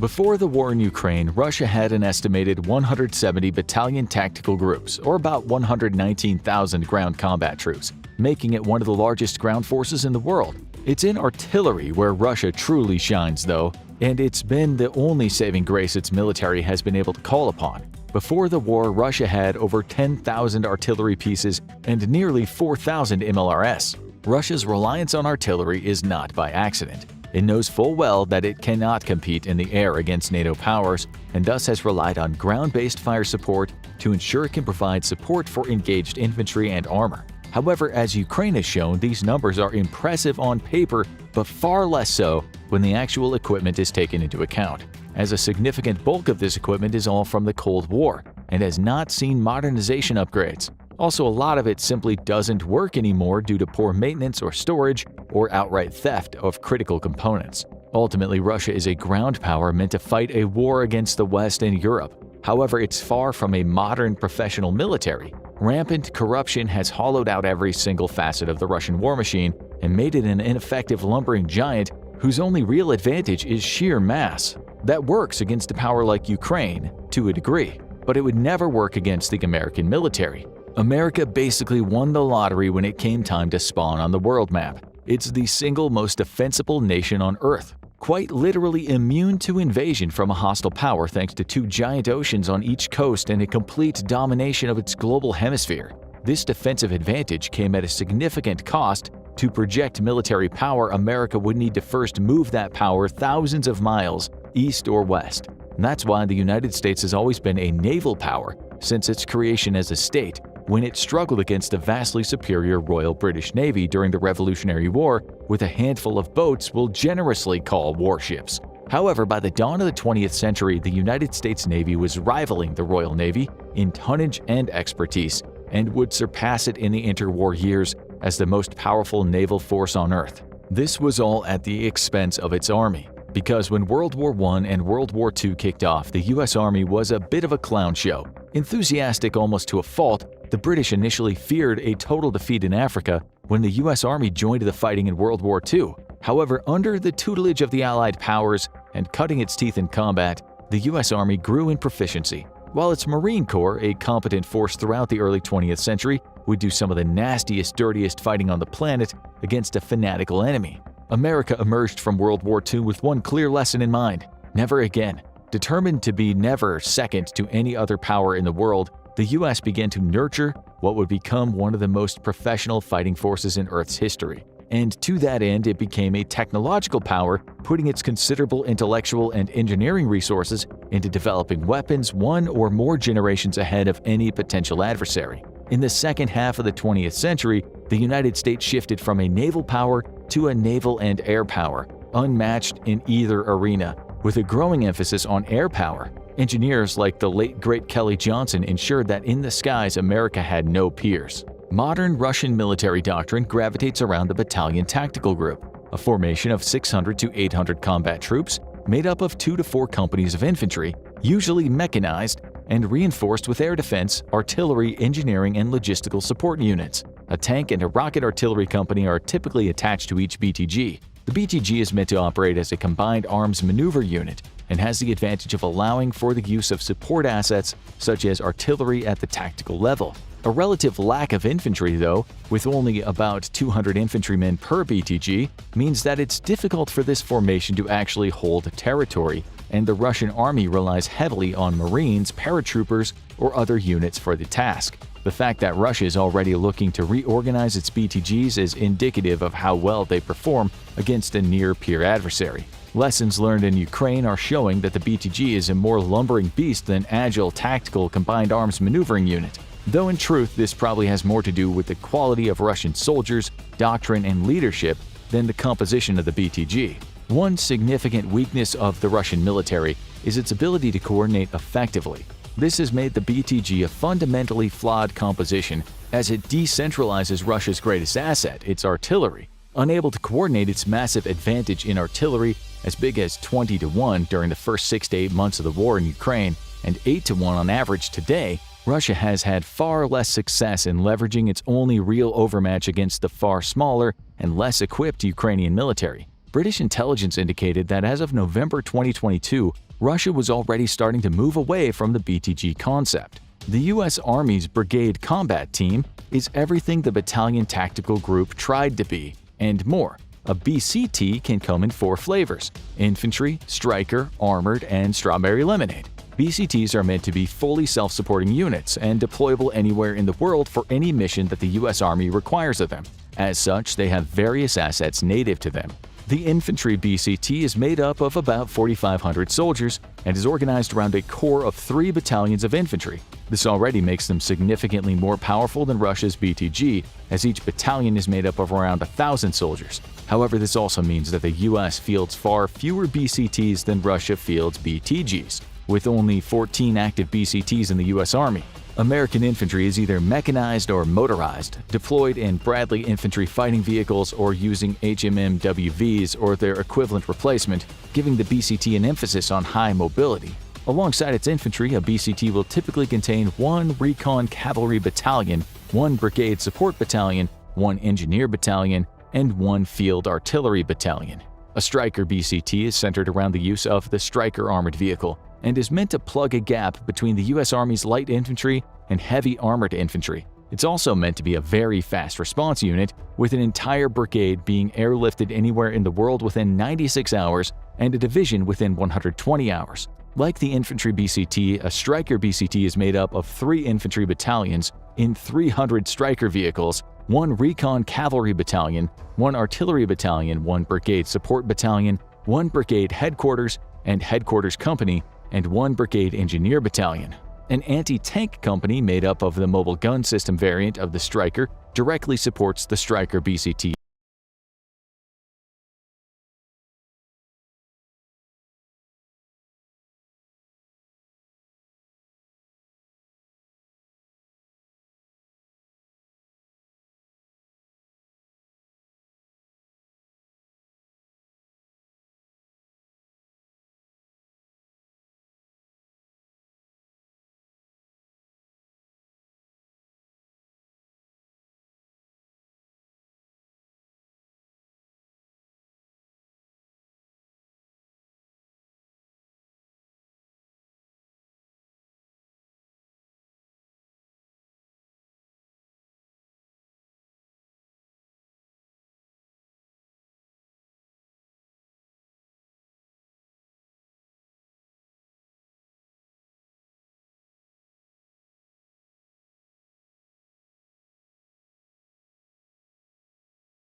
Before we start this video, we need to make one thing clear. If Ukraine loses its war to fend off Russia's invasion and attempt to subvert its freedom, it'll be because the West collectively allowed Russia to win. More on this soon. When the Ukrainian counteroffensive was in its planning stages, optimism was high around the world. An influx of Western equipment had many predicting that Ukraine would punch through to the Sea of Azov and split Russian forces in half. Some even predicted that Ukraine would be able to liberate Crimea. The effectiveness of the Western main battle tanks was touted as vastly superior to anything Russia could muster, and the introduction of Leopard 2s was all but a guarantor of swift victory for Ukraine. To be fair, Western battle tanks are in fact significantly better than anything Russia's been able to field to date. This goes for Western IFVs as well, like the American Bradley. While Western vehicles have been destroyed and knocked out of combat, time and again the news from the front is the same. Russian crews die with their vehicles, while Ukrainian crews in Western vehicles survive to fight another day. However, everyone but a select few significantly understand the strength of Russia's defenses. Its invasion of Ukraine has been a comedy of errors for Russia, but former general in charge of all Russian troops in Ukraine, Sergei Surovikin, got one thing right before he was sacked for his support of Wagner. Russia couldn't win an offensive war and needed to dig in and wait out Western support for Ukraine. For months, as winter significantly slowed down the fighting, Russian troops dug the most extensive defensive work seen in Europe since the Second World War, with minefields in some instances hundreds of meters deep. Russia put out so many mines that its Cold War stockpile already began to run dangerously low, and when those minefields needed to be significantly re-engineered due to Western demining equipment, Russia actually ran out of mines across parts of the front. Watching on, the collective West let Russia do all this completely unchallenged, despite urgent and frequent requests for long-range strike weapons to attempt to disrupt Russian defensive efforts. The West continued to do as it's done since the start of this war, hem and haw over what weapon might be considered escalatory and how many it could send Ukraine without hurting Putin's feelings. Because wars against bloodthirsty dictators have famously been won by avoiding hurting said dictators' feelings. Even the process of sending Ukraine badly needed replenishment tanks was a convoluted affair that required numerous rounds of political brinksmanship against a resistant Germany who didn't want to send Leopards to Ukraine for fear of what it might look like to see German tanks once again fighting Russians on the fields of Ukraine, a reference to the Nazi invasion of the Soviet Union in the Second World War. This is complete and violent nonsense, and more likely than not, Germany simply wished to attempt to salvage a post-war economic relationship with Russia. That's not surprising. Germany famously opened the door wide open for Russian interests, despite warnings from the US under President Obama that it was giving Russia all the leverage it needed for blackmail. Sure enough, when the war started, Russia immediately threatened German energy, with the process being helped along by the mysterious bombing of the Nord Stream pipeline. To their credit, Germany did choose to rid itself of Russian energy, but it was a painful process which has led to the country's economy suffering to this day. Even so, if Germany was looking to redeem itself for both its Nazi past and making the EU as a whole significantly vulnerable to Russian economic coercion, then sending Leopards to Ukraine was the way to do it. Ultimately, it would take the British breaking the deadlock on sending tanks and a deal by the US to send Abrams later toward the end of the summer to get Germany on the same tank-sending page. But even this gesture by the West was insufficient and almost designed to set Ukraine up for failure. Again, more on that soon. Expected to launch in spring, Ukraine's counteroffensive was postponed time and again, eventually taking place in early June. Once more, this only ensured that Russia could bolster its defenses even further, and the delay was squarely the fault of the West. Slow to deliver badly needed weapons and supplies, Ukrainian forces faced the prospect of launching an offensive on time and stalling out, or waiting for sufficient equipment, but giving the Russians more time to prepare. The results shouldn't have surprised anyone. Despite the immediately obvious superiority of Western equipment, not enough of it was supplied to even achieve localized victories. Ukraine requested 300 tanks from the West, instead it got somewhere around 70, with a significant number of them being older Leopard 1 tanks. The EU pledged 1 million rounds of artillery ammunition this year and has only produced a few hundred thousand. The US did send 124 Bradleys to Ukraine, and the vehicles have been overwhelmingly cited as more effective than tanks on the battlefield. The Ukrainians themselves have touted the Bradley as one of their most effective weapons on the battlefield, combining firepower with maneuverability and protection. Open source intelligence has verified 17 Bradley losses as of October, with 5 being total losses and the rest being repaired or abandoned. Outgunned and outmanned, Ukraine faced vast minefields and fortifications months in the making. A combination of Western apathy, political squabbling, and the fear of imaginary escalation all colluded to ensure that it would be the collective West, not Ukraine, which is responsible for the supposed failure of its counteroffensive. But has the offensive really failed? Early on in the fighting, the optimistic offensive ran into a brick wall of Russian resistance. The Russian military, as we have famously documented on the channel, is absolute clown shoes.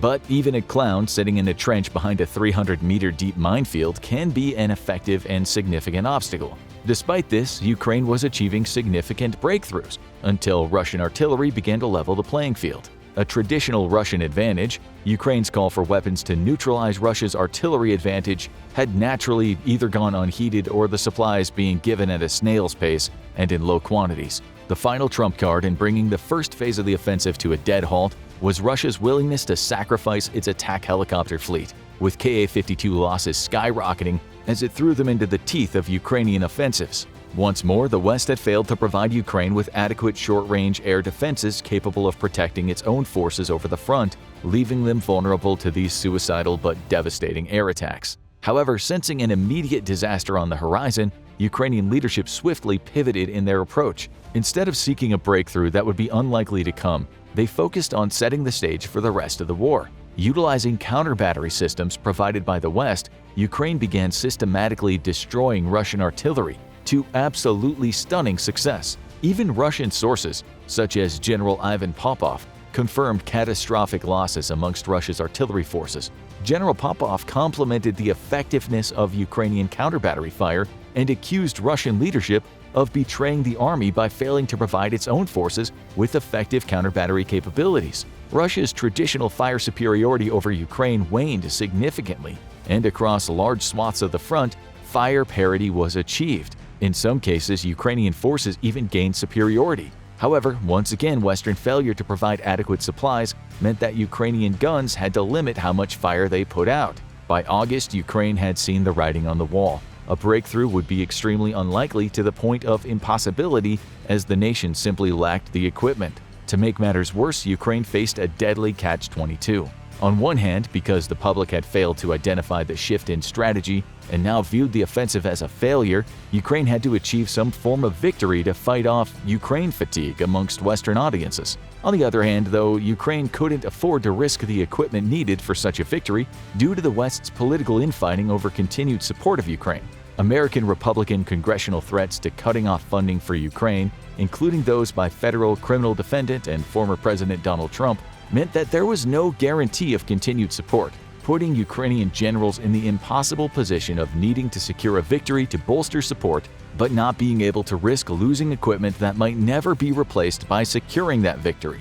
Today, the change in territory across Ukraine's east can be measured in individual miles rather than the dozens or hundreds that had once been hoped for, but this doesn't mean the offensive was a failure. Despite being consistently undermined by lackluster Western support, Ukrainian forces still managed to inflict an impressive number of casualties, with a 3-to-1 disparity against Russian forces. The fact that the defender is the one that's supposed to enjoy a 3-to-1 casualty ratio only further reinforces just how bad the Russian military is, and how very winnable the war is for Ukraine if it got the equipment it so badly needs. At home, Russian morale is showing signs of slipping as groups of mothers begin to voice their concerns over mounting casualties. This is an alarming sign for the Kremlin, as it was Soviet mothers who ultimately spearheaded the charge to end the nation's war in Afghanistan.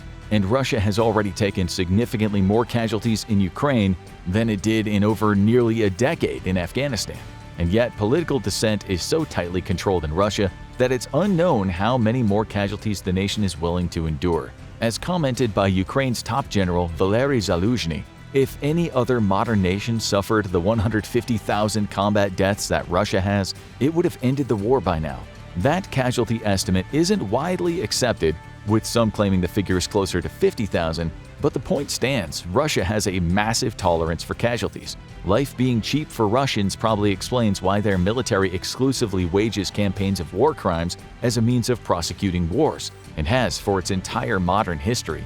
If there is a silver lining, however, it's that despite a massive tolerance for casualties, Putin believes it would be a political disaster to fully mobilize the nation for war.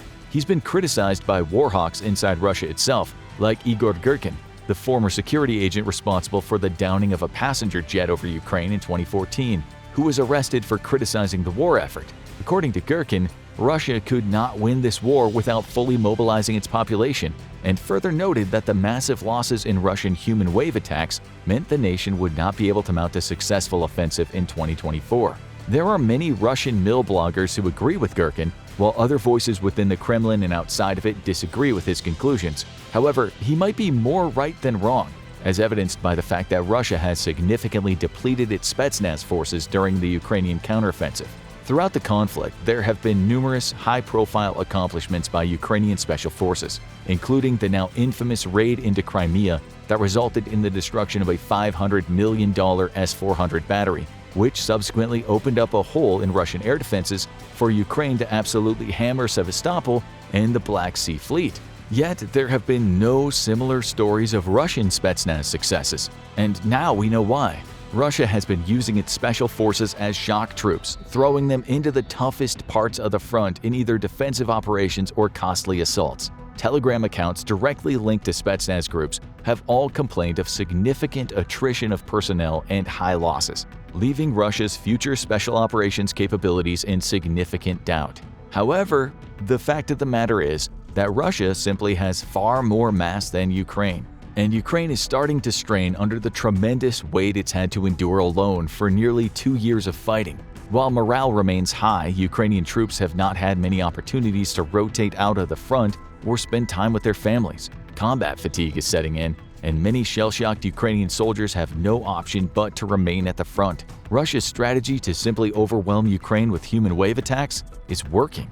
But it's not all doom and gloom, because while morale remains high for Ukraine, it's inversely low for Russian troops. Many are increasingly questioning the war, and resentment over being used as cannon fodder is increasing across the front. Most impactful of all, though, has been the effect of Western precision munitions, which have the nasty habit of reaching out well behind the front to strike with pinpoint precision at unsuspecting targets. Fear of Storm Shadow and Gimlers runs high amongst Russian troops in the rear and the front both. ATACMS has now joined the fight, and in its debut inflicted a crippling blow on the Russian military with an estimated $50 to $70 million in damage done to Russian aviation in just one salvo near Berdyansk and an airfield near Luhansk. Russia was caught completely by surprise by the attack, highlighting the fact that the Russian military has yet to adapt to a modern war. This highlights a way forward for Ukraine to seize victory. The Russian military has performed extremely poorly in the face of modern Western weapons and has shown little aptitude for adapting its rear area operations to mitigate threats from weapon systems such as Storm Shadows or ATACMS. To add to Russian difficulties, its air defense systems are experiencing significant attrition caused by Ukrainian strikes and special operations raids, at long last opening up gaps in coverage that Ukraine can exploit with future strikes. The arrival of F-16s in Ukraine next year will significantly upgrade the besieged nation's strike capabilities. The modern fighter jets will finally allow Ukraine to utilize Western weapons, such as high-speed anti-radiation missiles, without having to jerry-rig them into current Ukrainian airframes, giving them the capability to more effectively target and shut down Russian radar systems. Modern ASA radars on board the F-16s will allow them to target Russian warplanes at survivable distances, something that Ukraine's Cold War-era fleet of MiGs simply cannot do, and give them the opportunity to challenge Russia's current air superiority over the front. And if the West doesn't chicken out and allows Ukraine to keep current Link 16 systems in the F-16s it receives, NATO sensor platforms like AWACS could even guide Ukrainian-fired weapons to their targets from standoff ranges. This will be a significant escalatory step if Russia can prove a NATO asset was used to guide a weapon to a target, that is, which it likely can't. Ultimately, though, it's time for the West to ask itself, what escalation? This conflict has to date been dominated by fear of Russian escalation, and yet at every single escalatory step, Russia has failed to respond. The simple facts on the ground is that Russia is militarily exhausted and incapable of leveraging conventional force against NATO. While it may be able to utilize non-conventional means to retaliate, such as cyber attacks or attacks via proxies, such as militants in Africa or groups it supports secretly, such as Hamas, These are risks that Western nations need to balance against the potentially catastrophic result of a collapse of Ukrainian forces and Russian victory.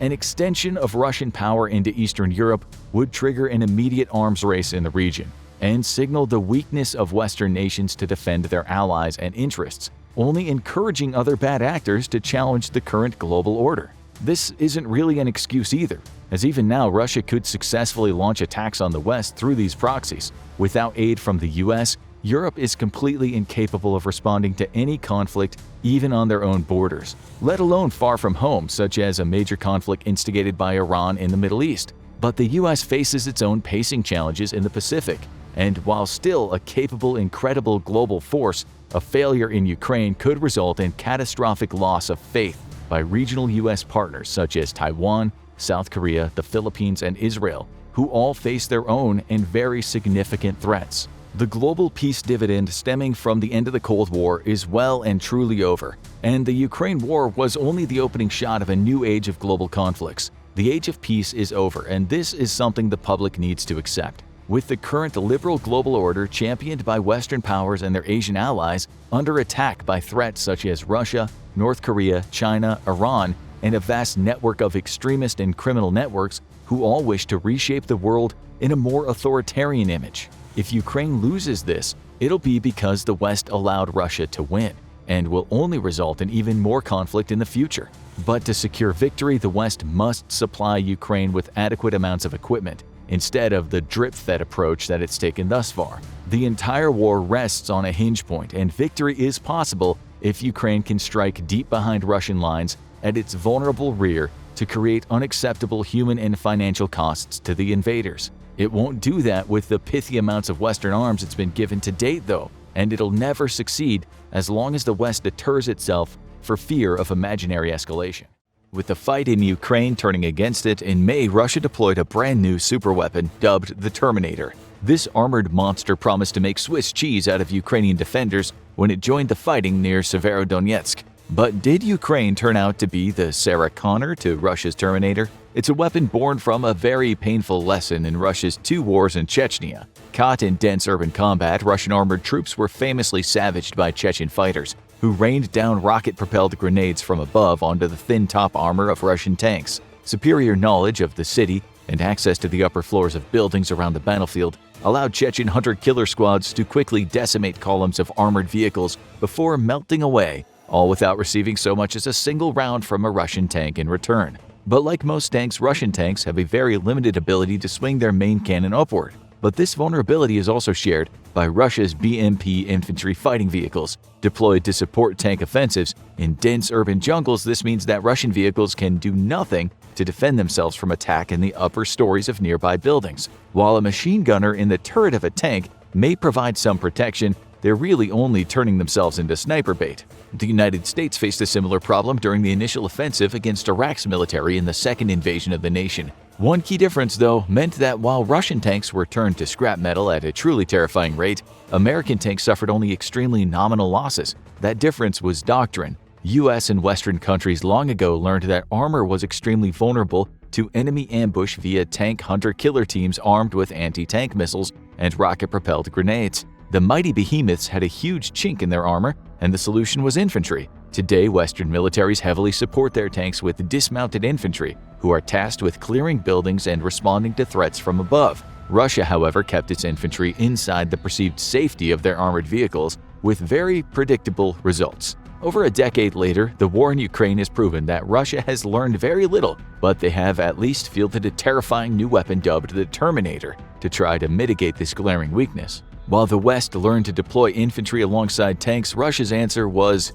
more tanks, because there isn't a problem in the world Russia doesn't believe it can't solve with the judicious application of lots of either artillery or tanks, ideally both. Stubborn enemy defenses, artillery and tanks. Enemy counterattack, artillery and tanks. Clogged toilet in your dorm, tanks and artillery. The Terminator was specifically designed to deal with threats in urban environments and features a number of design choices that, to be honest, make a lot of sense on paper. Knowing that the biggest threats to tanks in urban combat comes from above, The Terminator features dual 30mm cannons. Though these two can vary with a very specific feature, the turret can angle upward to very high degrees, as much as positive 45. This allows the Terminator to blast enemy infantry launching attacks from up above. To be completely fair, 30mm cannon rounds will turn even the sturdiest wall into dust, meaning the Terminator has much greater suppression and killing power compared to dismounted infantry wielding 7.62mm assault rifles or machine guns. If a Chechen soldier tried hiding behind a window to pop out and launch an attack, the Terminator could quickly turn them into fine mist. But in Chechnya, enemy fighters also ambushed Russian tanks from below, striking from basements and tossing explosives to detonate under the hull of the tank as it rolled over them. Other fighters would simply rush to within spitting distance of a tank and toss Molotovs. The burning fuel used in the cocktail could make the heat inside of an armored vehicle skyrocket to seriously dangerous levels, forcing the crew to open the hatches or abandon the vehicle entirely. Once more, Russian tanks could do little to defend themselves in such close quarters, as even their machine guns could not depress enough to engage close quarters targets. That's why the Terminator features a turret that can depress to -5 degrees, blasting targets right in front of it if need be. The Terminator can also be equipped with additional support weapons on either side of its double cannon turret. One configuration seen includes the addition of 4 anti-tank missiles, though these could be swapped out for general high-explosive missiles to allow a Terminator to level things such as bunkers or multiple floors of a building where hostiles, or since this is Russia, civilians are hiding. The US often deploys a similar weapon for dismounted infantry in the form of the Carl Gustaf recoilless rifle, which can be used with a variety of ammunition types. After battling insurgents and Taliban fighters in dense urban combat, the US Army greatly increased the availability of the high-explosive variation of round, allowing infantry to destroy buildings housing enemy fighters without waiting for air or artillery support. The weapon proved incredibly effective, and thus it's no surprise to see Russia adopting a similar weapon for its Terminator vehicles. The anti-tank missiles carried by the Terminator are similar in reach and power to US TOW anti-tank missiles fielded on the Bradley, but the Terminator carries twice as many missiles as the Bradley, and both vehicles can be armed with 30mm cannons, but the Terminator has twice as many of those as a US Bradley. A showdown between a Bradley and a Terminator would end very badly for the Americans. This additional punch allows the Terminator to directly support armor in an anti-tank role, giving the Terminator pretty impressive flexibility. Guided by lasers though, the Ataka missiles can theoretically be used against aircraft as well, albeit only slow-flying ones such as heavy transport choppers. The twin 30mm cannons are formidable weapons in their own right. They can be equipped with a variety of ammunition types, including armor-piercing discarding sabot to deal with armored vehicles, high-explosive fragmentation, high-explosive tracer, and armor-piercing tracer.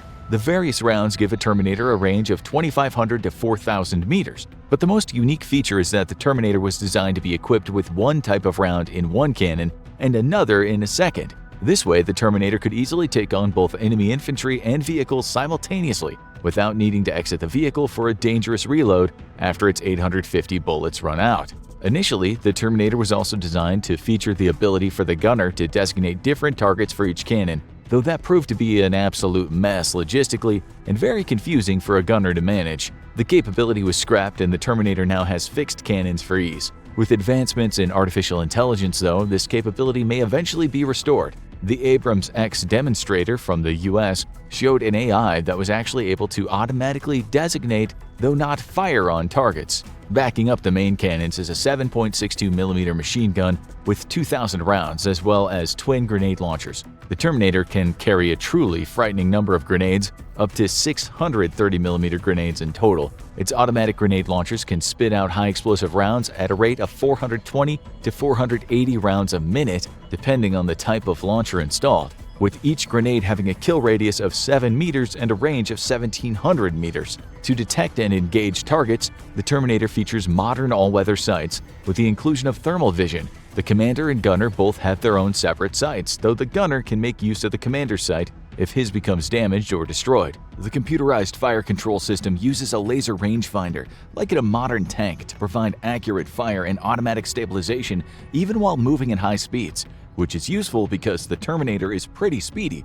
with a top speed of 37 miles per hour, and it can dive as deep as 1.2 meters or 1.8 meters with the use of a snorkel. For protection, the crew enjoy the protection afforded by the armored chassis of a BMP fighting vehicle. which is what the entire design is based on. This provides the crew with protection from most small arms fire and limited protection from RPGs and other light explosive weapons. Like most armored vehicles, the Terminator also features twin smoke grenade launchers, which can create dense smoke to protect from visual and thermal observation, allowing the Terminator to use the smoke screen to flee or reposition.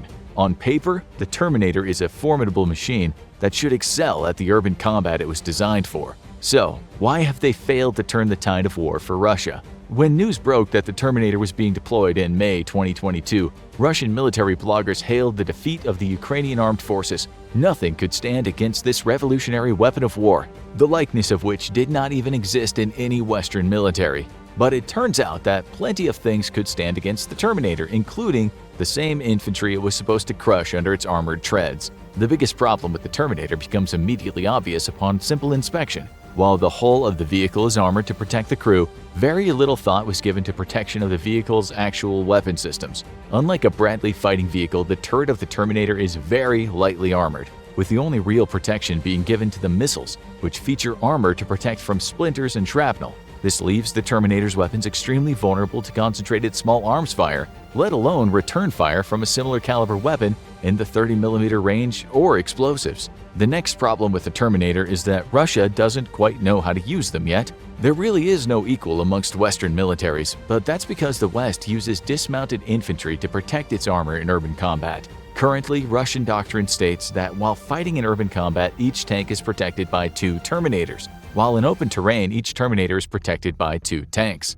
This sounds like good doctrine, but there is one huge, glaring problem: situational awareness. The Terminator might feature modern and very capable sights, but at the end of the day, it has the exact same situational awareness as any other armored vehicle. Dismounted infantry, meanwhile, can see and hear targets easier, and thus can respond to them much faster. The trade-off in protection versus awareness is one that the West has agreed is well worth it, and the combat record of nations like the US prove it works when your infantry is well trained. Sticking that same infantry inside an armored vehicle immediately lowers their ability to perceive enemy targets, often until it's too late. While the Terminator may offer impressive flexible firepower for urban battles, at the end of the day it's simply too unresponsive to effectively deal with enemy infantry. That's probably why the Russian army hasn't bought the vehicle in large numbers, and it's believed only a single active unit of Terminators exists today, or rather used to exist, as Western intelligence believes that most of this unit deployed to fight in and around Severodonetsk was either destroyed or suffered catastrophic damage. Despite triumphant calls from Russian military bloggers when the Terminator was announced to be joining the fight in eastern Ukraine, it seems as if Ukraine's Sarah Connored this faulty Terminator, and given its very poor performance, we're very confident it'll in fact not be back anytime soon. Early in its invasion of Ukraine, when the world turned a collective cold shoulder to it, Russia claimed that the Russian-Chinese partnership was one of no limits. Not long after, the Chinese were quick to rectify the sentiment and make it clear that there were indeed limits to this relationship, with its only real friends being Iran and North Korea. If Russia wants to win the war in Ukraine, it desperately needs China's support, but China has other plans, and it would like nothing better than if Russia lost this war. And not just any loss, the more catastrophic the better. Russia's war to defeat Russia by invading Ukraine is putting the nation in an increasingly tough position as the conflict enters the 18-month mark. Initially, sanctions against the country barely made a dent on its economy, thanks to booming energy revenues as the Western world bought up vast reserves of Russian energy in order to shore up for looming sanctions. But the boom times are over, and now Western price caps on Russian energy are gutting government revenues. These price caps allow Russia just enough leeway to keep selling oil and gas and thus avoid a global energy crisis, but not enough for Russia to turn a profit. In effect, Russia's greatest source of revenue has been reduced to a break-even state, even as the country taxes oil income according to the price of Brent crude rather than its own. This is cannibalizing its own energy industry just to continue financing the costly war in Ukraine. Even worse, as Russia switched to sell oil to India, they tried to make up its losses of Western business, and the Indian government demanded that all sales be made in rupees instead of rubles. This has left Russia with a massive quantity of Indian rupees, which have very limited use on the international market as most nations trade in either dollars or euro. Russia also doesn't need much of what India is willing to export, meaning it can't use those rupees to buy the Indian goods it might need. This growing stockpile of rupees is effectively worthless to Russia unless the world suddenly switches to the rupee as the global reserve currency in the near future. On top of income woes, Russia is dealing with a catastrophic shortage of badly needed products for the manufacture of advanced weapons. Sanctions on semiconductor sales to Russia have reduced its military to scrounging for chips from consumer goods like dishwashers, and it's being forced to buy drones from countries like Iran under deals that heavily favor Iran. In the wake of the Russian invasion in Ukraine, the world learned that while Russia is a huge arms exporter, it was extremely reliant on advanced components from around the world to actually produce sophisticated arms. Without those components, the Russian defense industry can only manage to chug out a few advanced weapon systems per month, an estimated 20 tanks per month, for example, and in a questionable state of modernity to boot. China has helped alleviate some of the pressure that Russia is currently under. It has greatly expanded its import of Russian energy in the wake of Western sanctions and allows Russia to use its own financial institutions to undertake some transactions and evade Western restrictions. Further, there's good intelligence announced by the Americans that Chinese defense firms have been providing vital equipment to the Russian war effort. It was long feared that China would announce their full-blown support for Russia in a similar style as Ukraine enjoys from the West. Everything from Chinese tanks to artillery and especially missiles were feared to be crossing the border into Russia, replenishing its stockpiles and significantly expanding Russia's ability to continue waging this war. Despite Ukraine's many successes, it remains outgunned and outmanned by the vastly larger Russian military, which has the good fortune of access to vast stocks of Cold War equipment that still enjoys some battlefield utility. But those stocks are increasingly running out, and China was feared to be the key to replenishing Russian shortages. So far, there's been no sign of heavy equipment being transferred to Russia, despite President Vladimir Putin doubtlessly asking for it during his meetings with China's Xi Jinping. What we do know is that there is increasing evidence that the Chinese government is actively aiding Russia in evading sanctions, transferring large amounts of dual-use hardware like drones and computer chips to feed its ever-hungry defense industry. Chinese state-owned defense companies have shipped everything from badly needed spare parts for combat jets to navigation equipment. And just between March and July of 2023, Chinese companies sold Russia over $12 million in drones and drone parts. For their part, the Chinese have claimed that they're not selling Russia any weapons, which so far seems to be true. However, they also claim that any dual-use items being transferred to Russia are, quote, above board.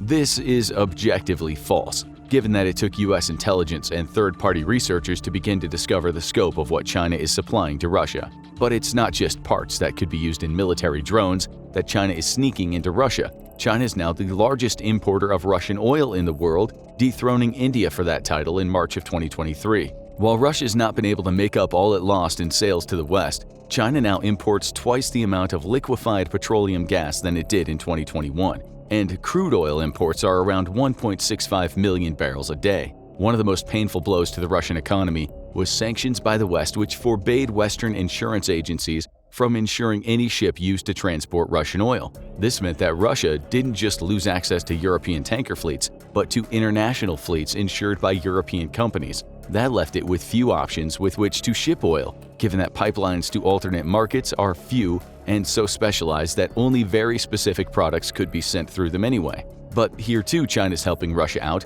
by providing its own supertankers and granting insurance to third-party tankers transferring Russian energy goods. According to an anonymous Chinese executive, China provided 18 supertankers and insured a further 16 third-party vessels in 2023, shipping 15 million metric tons of crude oil. It looks like, short of providing Russia with weapons, China's doing everything it can to help Russia win. But on closer inspection, this is far from the truth, because the truth is, China is only interested in China, and even its aid to Russia is completely in its own interest, and it comes at an increasingly high cost to Russia's continued independence. Now, that last part is not a flaw, it's a feature of Chinese aid.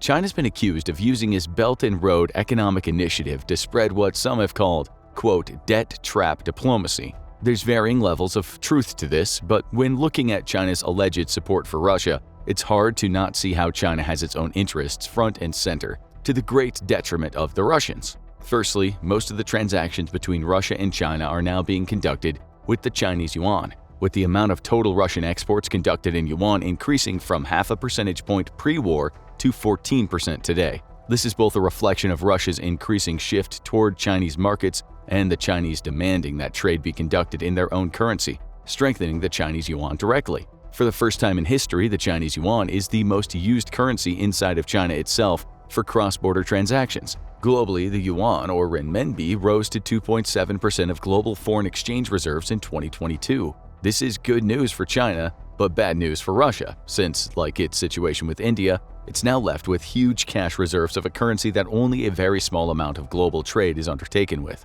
At least China's more sophisticated economy is able to offer Russia more of the goods and services it needs, and thus provide a chance to use those yuan reserves, but it can't provide everything, still leaving Russia with significant yuan reserves it cannot do much with. But the bigger picture overall is one where Russia is effectively forced to sell its energy for two currencies that the vast majority of the world doesn't do business with, meaning that the longer Russia is left under sanctions, the more dependent it becomes on India and China, since those are the only two currencies it has left in significant reserves, and nobody else wants them.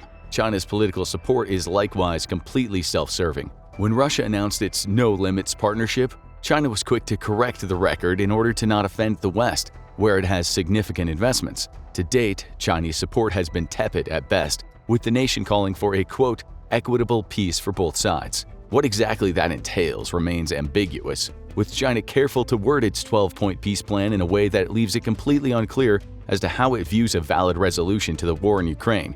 In point number 1, China calls for both parties to observe the sovereignty, independence, and territorial integrity of all countries, but this peace plan was presented after Russia annexed eastern Ukraine.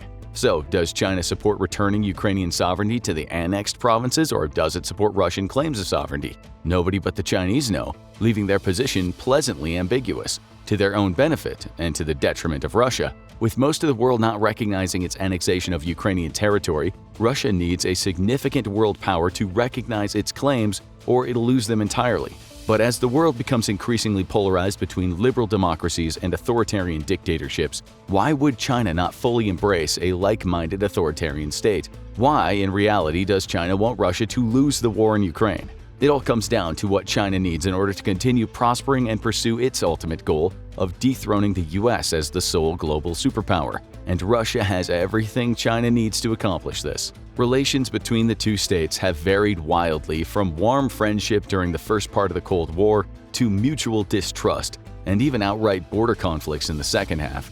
After the collapse of the Soviet Union, Russia was still the big boy on the block and China the junior partner. But the Chinese dragon has completely overtaken the Russian bear, with China now dwarfing it not just economically but politically and militarily as well. Russia's only remaining advantage over China is its nuclear arsenal, but with the state of the military on full display in Ukraine, there are serious questions as to the efficacy of an arsenal even bigger than that of the US. China's working to close that gap too, with massive investment in nuclear weapons in recent years, much to the world's detriment. China has a long memory of its treatment as a junior partner by the Soviet Union superpower, and continued by Russia until recently. It also remembers the territory stolen from it by the Russian Empire in 1858 under a set of humiliating treaties forced upon the Qin dynasty by the Russians. Russian Manchuria now includes the Amur Oblast and the southern half of the Khabarovsky Krai. It's not just national pride at stake, though, as Russian Manchuria happens to not just be strategically important, but also rich in energy resources and, most importantly, water. With China experiencing significant droughts, water shortages have put huge pressure on the nation, and the territory stolen from it by the Russian Empire happens to have two of the resources it needs most today. Russian Manchuria is only the tip of Chinese ambitions, though, because the greater prize is the entire Russian Far East. The RFE contains massive quantities of energy and other resources that remain largely unexplored and untapped. It is exactly these resources China is eyeing hungrily. Not only would it dramatically bolster the Chinese economy, but having access to those energy stockpiles would create a secure overland energy supply route directly to China. This is of significant concern when today China faces the very real prospect of having the US Navy completely blockade its sea-based trade, which accounts for approximately 60% of its energy imports. Without the ability to challenge the US Navy far from its own shores, having a vast supply of energy delivered via secure land routes would suddenly give China a lot of freedom to pursue some of its most aggressive foreign policy goals that the United States currently keeps in check, such as invading and annexing Taiwan. For its part, Russia has not helped Chinese ambitions in the region much. In 2014, Russia launched its Arctic Development Plan and did not include any Chinese involvement, nor did they make any mention of plans to prioritize Chinese energy needs. That's all changed as Russia has turned to China to finance significant infrastructure and energy exploration in the region. For the Russian political elite in Moscow, the situation is increasingly alarming. Not only are Russia's energy resources in its most far-flung region being financed by the Chinese, but China's own investments into the Russian Far East overall vastly outstrip its investments by the Russian federal government. Immigration, both legal and illegal, is creating a population that is increasingly more Chinese than Russian. In 20 to 30 years, it's feared that there will be more ethnic Chinese in the RFE than Russians. A concerning situation given the 113 million Chinese are sitting right across the border in neighboring Chinese provinces. Tensions between local Russians and Chinese populations are already nearing a boiling point. There's a deep resentment over the growing crowds of Chinese tourists who are said to be rude and patronize only Chinese businesses. In 2019, tensions came to a fever pitch over a Chinese-owned bottling plant on Lake Baikal, which is the world's deepest lake and holds 20% of the global freshwater supply. This Chinese plant would not only block local access to the water supply, but ship that water to China, where it's desperately needed. The Russian outrage was so pronounced that plans to build the plant were deemed illegal in Russian court. China's not done much to ease tensions and in fact seems to have signaled intentions to eventually retake Russian Manchuria. In 2023, Beijing approved the creation of official maps which showed the territories surrendered under the Qin dynasty under Chinese control and with their old Chinese names. The statement was clear: China wants what Russia has. And this is why China needs Russia to lose this war. And the worse it loses, the better. Russia's unlikely to simply allow demographics to shift ownership of the RFE from itself to China, even as a growing Chinese population creates an opportunity for an independence movement or an annexation by China. It is ironically exactly how Russia claimed justification for invading Ukraine: the protection of Russian speakers in eastern Ukraine. In another decade or two, China will have this exact same justification to move to annex the RFE, a region that's not just increasingly ethnically Chinese, but financially too. While China could absolutely defeat Russia in a conventional war, Russia is unlikely to let the RFE go peacefully and could resort to nuclear weapons to defend its territory. This is where a crippling loss in Ukraine would be to China's advantage, as such a loss would likely come with significant political upheaval, exactly the type of chaos China could use to make a move on the RFE, consolidating its hold before a fractured Russian state could properly react. In the end, it'd be a fitting fate for Russia to have its own territory annexed by a belligerent neighbor, but it would be a significant setback for the liberal world order, which has relied on the US Navy's ability to control Chinese trade to keep its worst ambitions in check.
It's no secret that the Russian invasion of Ukraine has not gone according to the Kremlin's plans. What looked like a landslide victory for the Russian military in the spring of 2022 has now become a meat grinder of a stalemate, reminiscent of the Western Front during World War I. While this war continues to rain down destruction on the local level, the war in Ukraine has far-reaching implications that go beyond Europe and onto the world stage as well. China has long been a partner of Russia, going as far back as the early days of the Cold War. Now China again finds itself embroiled together in another sort of proxy war with their old friend. China and Russia are inseparable, with many shared interests, resources, and possibly even destinies. If Russia's invasion of Ukraine were to flounder and go belly up, it would have several terrifying and dangerous implications for China. With Russia defeated, Putin overthrown, or a second Russian civil war kicking off, China's standing in the international community would be in jeopardy, and they would be left with an exposed flank. Let's dive in.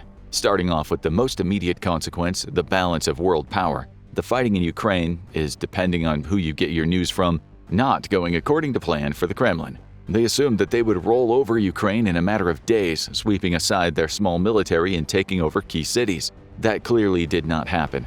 They forgot to take into account that the Ukrainian people are incredibly tough, resilient, and no strangers to foreign invaders. They'll defend their families and their homes to the last bullet. Another thing they did not count on is the good old American arms industry. American weapons and supplies, along with the rest of NATO, have kept the Ukrainian military as armed and as dangerous as possible. So yeah, it was a bit of a miscalculation. The Russian military has taken a few black eyes over the past 2 years and has barely completed any of the objectives it began with. Now let's just assume that the Ukrainians are able to achieve victory, or at the very least, mire the Russian military into a grinding, slow defeat. If something like this were to happen, it would shake Russia to its very core. You can only deceive people for so long before they see the truth of the situation. Vladimir Putin has bet the farm on this war, used it for all of his propaganda for his alleged re-election, and convinced at least some of the Russian public that the war is crucial. Some Russian holy men even went as far as to call this a holy war.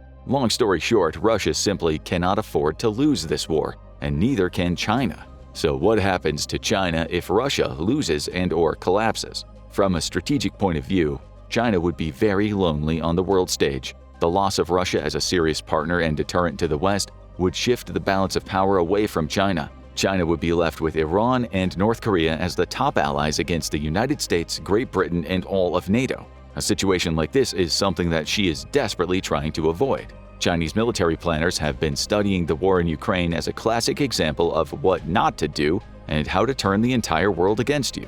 It's almost certain that with the military failures we've seen in Ukraine, the Chinese military planners have gone back to the drawing board for their own plans. One of the main stressors is sure to be the scenario of what would happen if their arms trade with Russia was suddenly cut off. With how the Chinese handled the Tiananmen Square situation in 1989, China has been under an arms embargo and hasn't been able to buy or sell anything of military value to the West ever since. Consequently, China's relied heavily on Russia to procure arms and military supplies ever since, beginning with the acquisition of complete weapon systems and progressing to the building of an entire defense industry. China's also become a major military manufacturing hub for Russia. This newfound Chinese military-industrial complex has only accelerated under President Xi, who stresses Chinese self-sufficiency and seems likely to continue down that path. Their partnership with Russia continues to get deeper and deeper, bleeding into all sectors of the economy. This relationship has continued, and some would say accelerated,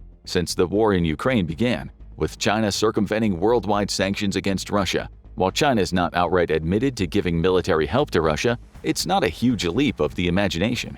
A crippled or destroyed Russia would prove disastrous for the Chinese military-industrial complex and would result in an unimaginable loss in revenue. China might be able to sell the arms to other smaller countries, but nothing can replace the black hole for weapons that is the Russian military in Ukraine.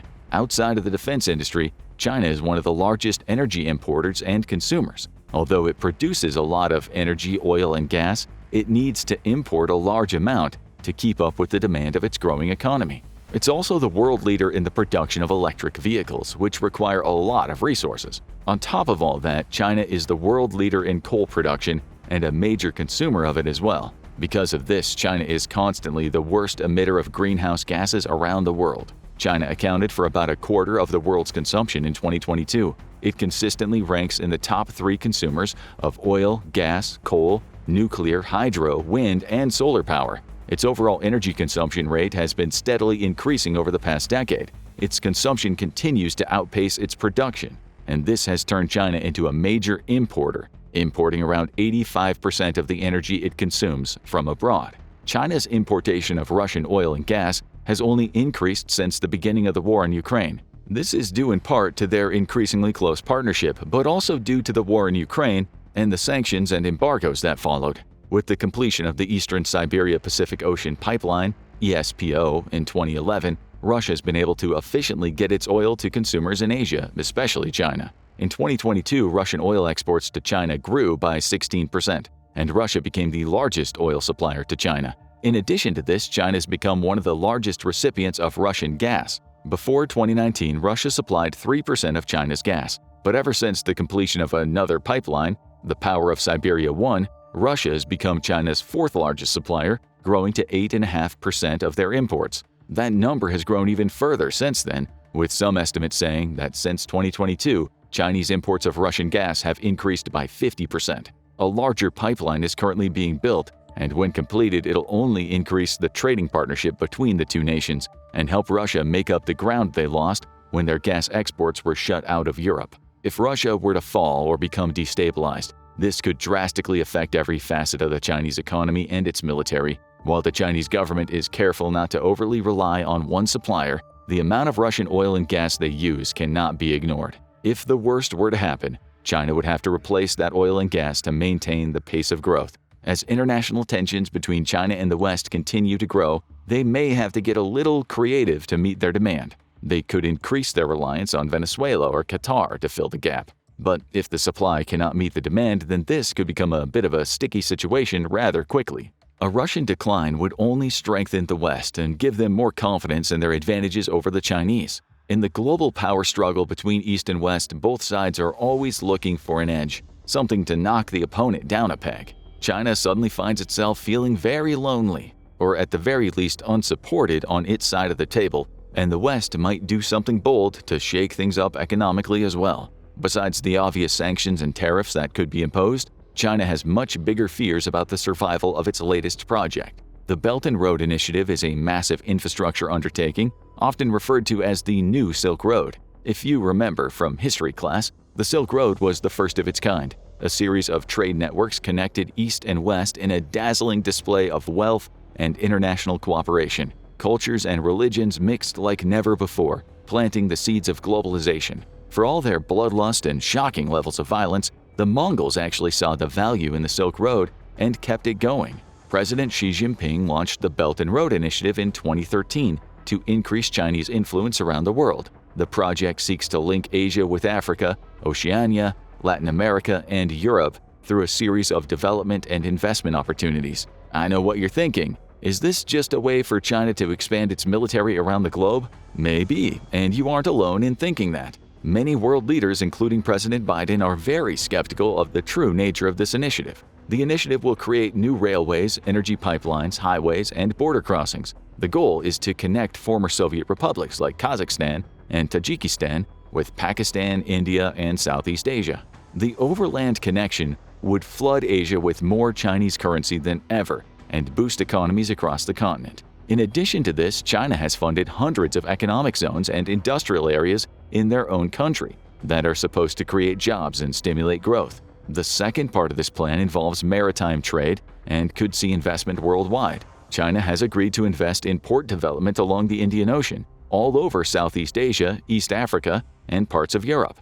The reach of the project is impressive. So far, 147 countries have agreed to be a part of the initiative or are interested. Those countries cover about 2/3 of the world's population and 40% of the global GDP. China has already contributed a staggering amount of money to the project, totaling around $1 trillion. The total expenses are projected to be around $8 trillion. The largest section of the initiative so far is the China-Pakistan Corridor, or CPEC, which has cost around $62 billion. The goal of CPEC is to connect China to Pakistan's Gwadar port on the Arabian Sea. Ambitious doesn't even come close to covering the immensity of this whole thing. China desperately wants to grow its economic influence worldwide, develop new trade routes, grow its export markets, and boost Chinese incomes. While China's motivations seem clear on the surface, many are wary of their true intentions. One of the key issues Western countries have with this initiative is that the Chinese can exert geopolitical influence on those smaller countries or bind them into contracts that solely benefit the Chinese.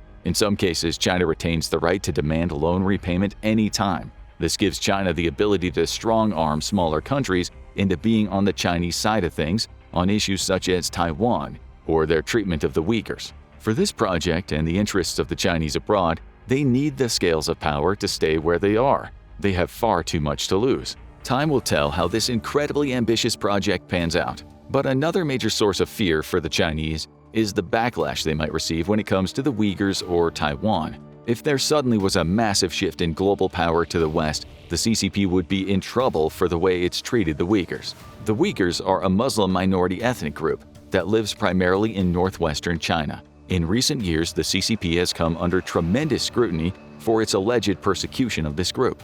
Beginning in 2014, the CCP and President Xi authorized the incarceration of around 1 million Uyghurs in internment camps. This was done with no legal process, and it is the largest-scale detention of a minority group since the Second World War. Take a second to think about that one. Once in these camps, the Uyghurs were subjected to forced labor, suppression of their religion, political brainwashing, forced sterilization, and even forced abortions. Many of their mosques were destroyed, and hundreds of thousands of children were taken away from their parents and shipped to boarding schools where even more horrors awaited them. By 2019, the camps had started to be phased out, and the Uyghurs were sent to more traditional penitentiaries. But who knows if their living conditions improved? The whole situation is deplorable and a clear violation of every basic human right. China does not want more attention on this or any Western interference that could occur if China suddenly found itself on its back foot. The same goes for Taiwan. Unless you've been hiding under a rock since the late 1940s, you should know that China is very eager to bring Taiwan back into the fold. China wants to take it back with as little fuss as possible. But unfortunately for them, Taiwan doesn't want that, and they have a lot of firepower backing them up.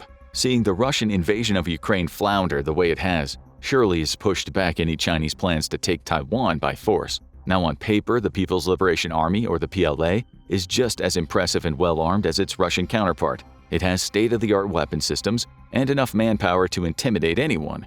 Will it all come together and push through to victory? It's hard to say. The PLA has not been involved in a serious war since 1979. They participated in a UN peacekeeping mission in Africa in 2016, but very few PLA soldiers were involved in that. I'm sure the PLA would love to forget about it too, as it was a disaster for them. Any officers with actual combat experience are well into their 50s, if not their 60s. The PLA's lack of hands-on field experience is a major cause for concern. That would be like getting ready for a football game, but only one guy has actually played against an actual opponent. In addition to their lack of experience, they also have not tested their weapon systems in real combat, at least not to any serious degree. I'm sure they've passed every benchmark on the range, but that can only get you so far. Look at their main assault rifle, the QBZ-95. It's great on the range, but will it deliver on the battlefield? There might be a bit of a learning curve once the bullets start flying. Even from a tactical level, the invasion plans might require some rethinking. Amphibious invasions, which are the most likely course for the PLA to take,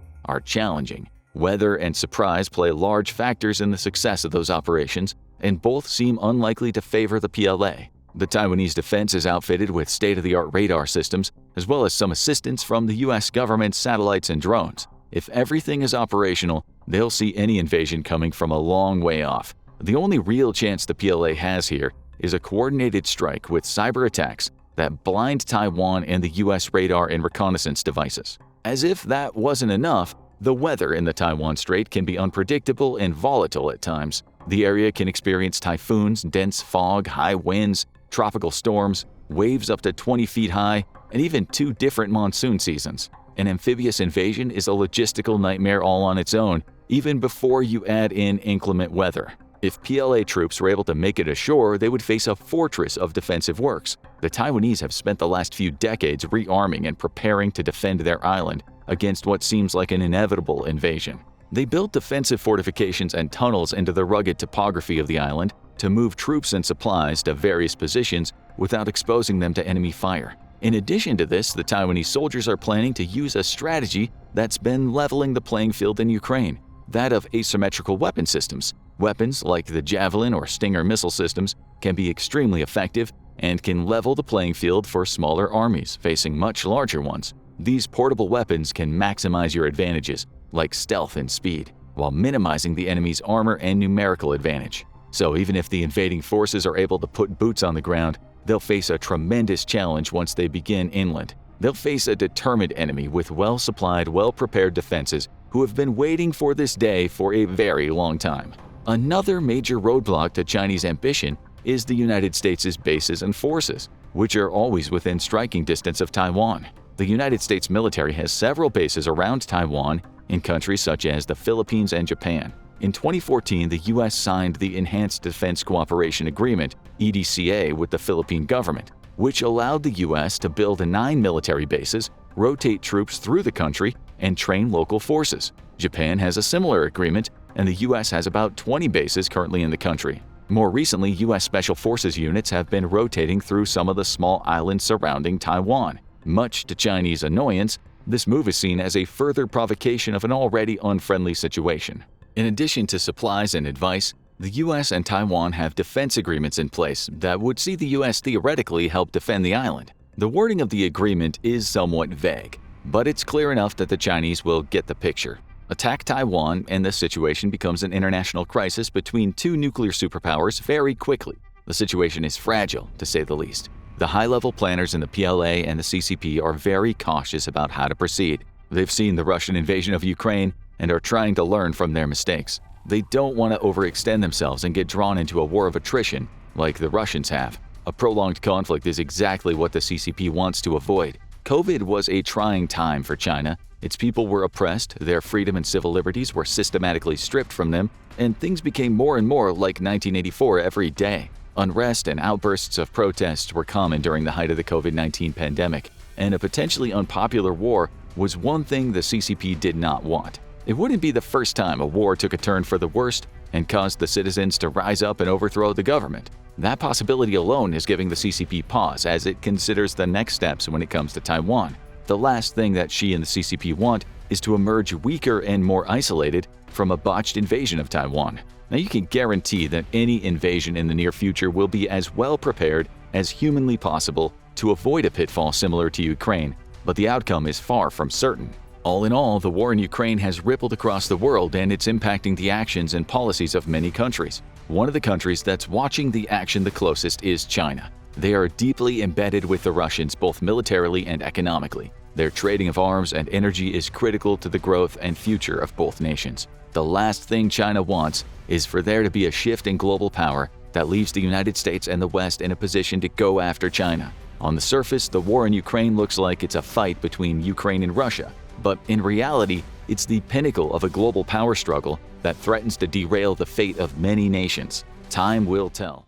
On February 18, 2024, Russia achieved its biggest ground-based victory in Ukraine in over 9 months. It finally took Avdiivka. Russian troops stormed the city in an operation that had been planned and in place since October 2023, eventually wearing down Ukrainian resistance to the point where Zelensky's troops were forced to withdraw. Running low on ammo and artillery, Ukraine had to make a terrible sacrifice to save its troops from being surrounded, overwhelmed, and put to the Russian sword. And in making that sacrifice, it may have just handed Russia the key to winning the war. The Russian state television quickly broadcast images that would put a smile on Vladimir Putin's face. Images of the iconic blue and yellow of Ukraine's flag, so long a symbol of resistance for the embattled country, being torn down, were beamed throughout Moscow. And in their place was the white, blue, and red of Russia, raised all over the city, including over its pivotal coke plant. Russia propaganda was in full force following the victory. Though Ukraine's military said its withdrawal was well organized,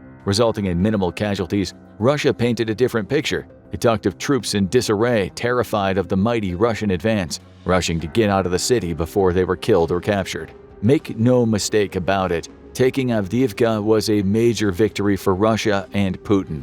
But why? And what does the loss of this major city mean for Ukraine as it continues to fight against Putin's seemingly relentless horde of invaders? To answer that question, we first need to explore Avdiivka and what makes it so special, both as a symbol to Ukraine and as a military target for Russia. Nestled in the center of the Donetsk Oblast, a term used to denote an administrative region in the former Soviet Union, Avdiivka is a small city. Before Russia's invasion, it was home to around 30,000 people in 2022, though this number fell dramatically after Putin's invasion. By October 2023, when Putin launched his assault on the city in earnest, the population had dropped to just 1,600. Just weeks later, it was reported to be around 1,000, most living below ground level, to either avoid the fighting or conduct assaults on Russian troops. Yet, despite the small stature, Avdiivka has always been an important city in Ukraine for a simple reason. It's home to the country's largest coke plant. Before you get images of some sort of illicit drug trade in your mind,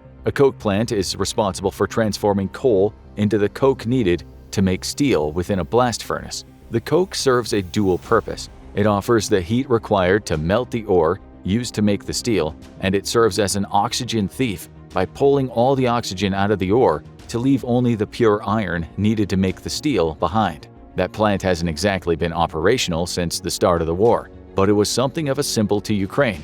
An element of their industrial strength has now been snatched away from them in a move severely dampening the country's morale. Russia knows this, which is why it made such a big deal about raising its flag over the coke plant. By taking that plant, Russia has struck a huge blow against Ukraine and its image of itself. What's more, if Russia wins the war outright, which is looking increasingly likely, it'll have a major industrial asset that could fuel further war efforts.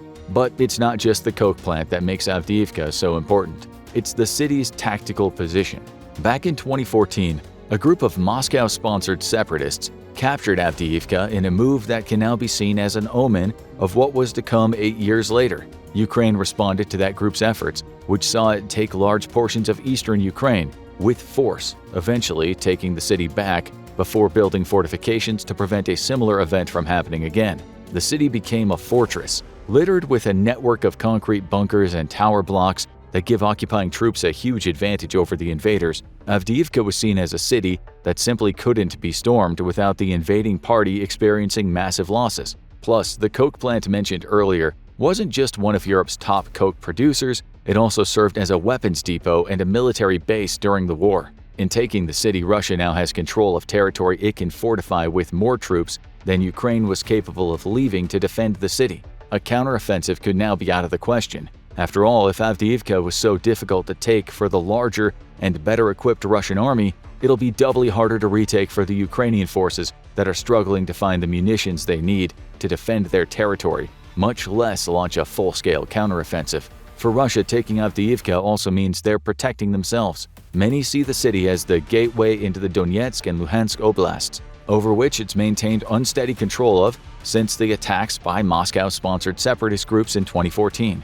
These are territories that the United States, along with much of the Western world, recognize as belonging to Ukraine. But during Putin's war, they've been used as launching points for many Russian attacks, with the assault and eventual capture of Avdiivka being among the most significant. Now, with the city under their control, Russia has something important in place: a barrier between the territory it currently controls and the parts of Ukraine it aims to take. To reclaim the Donetsk and Luhansk oblasts, Ukraine will first likely have to retake Avdiivka, overcoming the very fortifications it put in place to defend the city. For Russia, Avdiivka represents control over a major supply road, increased safety for the regions it already controls, and if used well, a route into other major Ukrainian cities. All of this leads to another question: how was Avdiivka captured? After all, the city was fortified to prevent the situation. So what did Russia do to allow it to overcome the Ukrainian defense finally? The answer is vital, because it might indicate the tactics Russia will use when attacking Ukrainian territory in the future. According to Al Jazeera, forming a pincer around the city formed the crux of Moscow's strategy. By October 2023, Russia had forces stationed in Avdiivka's north and south, attacking simultaneously. Those troops forced Ukraine to defend the city on two fronts. As soon as the northern attack was repelled, more troops would come from the south. A battle of attrition started, with Avdiivka essentially being cut off of support, while Putin threw soldiers and munitions at the city at a startling rate. The 4 months of fighting took a massive toll on Ukraine's forces. Alexander Tarnovskaya, the commander of Ukraine's Tavria forces, put the losses into context. He said that the attempted defense of Avdiivka led to 47,000 Ukrainian casualties, along with the loss of crucial military assets. Russia managed to destroy 364 tanks, 748 armored fighting vehicles, and 248 artillery systems in its assault. Among the Ukrainian losses were also 5 aircraft, and it was in the aerial battle Russia finally found the key to unlock Avdiivka's defensive doors. After spending months battering away at Avdiivka's defenses, Russian forces finally attained air superiority. That, according to Washington's Institute for the Study of War, or ISW, allowed Moscow to support its ground troops. As the think tank puts it, Russian planes were able to provide ground troops with close air support during the final days of their offensive operation. That opinion is backed up by Sergei Shoigu, Russia's defense minister, who claims that Russia conducted 450 precise airstrikes in the last days of the campaign. Most of those strikes used glide bombs, which are unpowered munitions fitted with fins that allow them to glide further than typical inertial bombs. According to one Ukrainian soldier, 60 of these glide bombs were sent flying on February 17th alone. Ukraine responded, of course. It claims that it managed to shoot down 7 Russian planes in just 5 days once the glide bomb offensive was launched, including 4 Sukhoi 34 and 3 Sukhoi 35 fighters. But it just wasn't enough. The constant bombardment of ground troops supported by glide bombs, along with the clever pincer movement Russia put in place, meant that Moscow ultimately had more resources than Ukrainian troops defending Avdiivka. The city fell. According to the New York Times, Russia captured up to 1,000 Ukrainian troops when taking the city. But even more worryingly, it had established that it could essentially starve out Ukrainian forces through sheer numbers by cutting off supply lines and executing a pincer movement backed by air superiority once it had worn down Avdiivka's defenses. All of this brings us to a pivotal question. What does the loss of Avdiivka really mean for Ukraine? In the immediate sense, Russia has established an approach it'll likely implement in other Ukrainian cities. Whether that approach will work in other attacks remains to be seen. According to Al Jazeera, Russian forces ramped up assaults on other cities, both during the final stages of its assault on Avdiivka and in the days following its success. Liman and Kupiansk, both eastern cities, are believed by some observers to be Moscow's next targets. We'll likely see those 2 cities being subjected to the same ongoing bombardments, coupled with pincer movements that crippled Avdiivka. Ukrainian positions on the left bank of the Dnipro River might also come under attack, especially now that Russia can free up some of the resources it used in the Avdiivka offensive and divert them elsewhere. But there is a ray of hope for Ukraine here. Russia may struggle to advance further from Avdiivka for now. The ISW points this out, saying Ukrainian forces have long fortified many of the surrounding settlements, which Russian forces are also struggling to capture. What it leaves out is that Russia now controls a major city that it can use as a base from which to bombard those settlements. The resources it used to take Avdiivka have now been freed up, perhaps to be used in the fortified areas surrounding the city. And with Avdiivka captured, Russia now has a point through which it can funnel more troops from the Donetsk region that it already controls, bringing its superior numbers to bear on these fortified settlements in the process. Putin likely believes these settlements will fall in due time. He's probably right. And that's what's led some to speculate that Russia has turned the tide of this war against Ukraine. The BBC points out that taking the city was Russia's most significant victory in the war since it managed to repel Ukraine's counteroffensive in 2023. But more worryingly, it's a sign that Russia can simply throw sheer numbers at Ukraine to overwhelm its defenses. The news outlet highlights Russia's population of 144 million, 3 times that of Ukraine. Digging deeper, Global Firepower says that Russia has 420,000 more people in its active military and 800,000 more reserve troops. Keeping with the BBC's numbers, it also says that Russia has approximately 3 times the amount of available manpower, as well as triple the number of people who are fit for service, and 798,919 people reaching military age every year, compared to 476,371 for Ukraine. In short, size matters. Major Rodion Kudryashov of the Ukrainian 3rd Assault Brigade that was stationed in Avdiivka highlights this problem when speaking to the BBC. He claimed that Russian troops outnumbered his forces 7-1, concluding that the battle was like fighting 2 armies. While Kudryashov seemed confident that Russia wouldn't be capable of pushing on and taking other cities, such as Pokrovsk, the reality may be that cities like that will be subjected to the same type of pincer movement tactics. All of this is good news for Russia. Moscow is finally seeing its numbers advantage come to bear, And it couldn't have come at a better time for one man, Vladimir Putin. This is a man who is determined to keep power. And with state media reporting 80% approval ratings, the taking of Avdiivka will only bolster that popularity, serving as proof that Putin's claims that Russia will win this war are coming true. The point is, Russia has a major propaganda victory now to bolster Putin and his troops' morale. And morale is going to be a problem for Ukraine as the war goes on. While Putin is sitting pretty thanks to taking Avdiivka, Ukraine's morale might start to crumble. That's exactly what Putin wants, and it's a tactic that Russia has used before. That's the opinion of Seth G. Jones, who's an analyst with the Washington Center for Strategic and International Studies. Speaking to the Wall Street Journal, he points out that the tactics Russia used in Avdiivka mirror those that they used in Syria, Chechnya, and Afghanistan. Jones calls it a textbook punishment campaign, and the idea is simple. Continue to raise the societal costs of war to push a country's population and military closer to giving up. The state of Avdiivka showcases what the campaign looks like. The city is a shadow of its former self, being little more than an array of bombed-out buildings requiring extensive rebuilding should Ukraine win the war. Even the coke plant, such an important propaganda piece for Russia, has been rendered inoperable throughout the war, stripping Ukraine of a vital source of income. Every bombardment of a city by Russia in the future will carry the same message: give up now, or we will leave another of your cities in ruin. And some reports suggest that that tactic is working. The New York Times reports that Ukraine is having to resort to some underhanded tactics to convince or perhaps coerce some young Ukrainians to sign up for the military. It claims recruiters are confiscating passports to prevent potential soldiers from escaping the conflict, as well as snatching people up from their jobs to move them to the front lines. In one case, according to the New York Times, recruiters even attempted to send a man who had mental disabilities into military training. Business Insider also builds on these reports, with claims that recruiters from the Ukrainian city of Kitsman are building a local reputation as people snatchers for their over-the-top methods of trying to bring more people into Ukraine's army. The Center for European Policy Analysis, or CEPA, further highlights Ukraine's problem. It reports that Ukraine's parliament attempted to introduce a mobilization law toward the end of 2023, though that law faced fierce opposition from the country's opposing political parties. A modified draft of the law has now been accepted, still facing opposition, that will lower the age for mandatory military service from 27 to 25.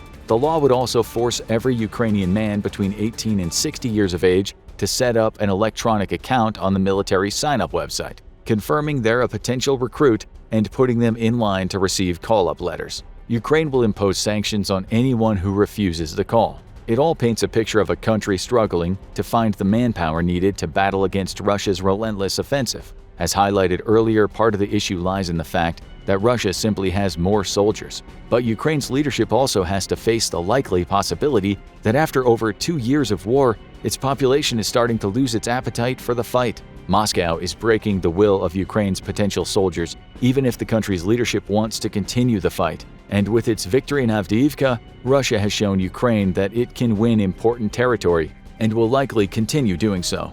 Perhaps it's better to submit to Putin's aggression before the entire country becomes a shell of its former self. That may be the question going through the minds of many potential recruits, leaving Ukraine's President Volodymyr Zelensky with a major morale problem on his hands as Russia keeps pressing.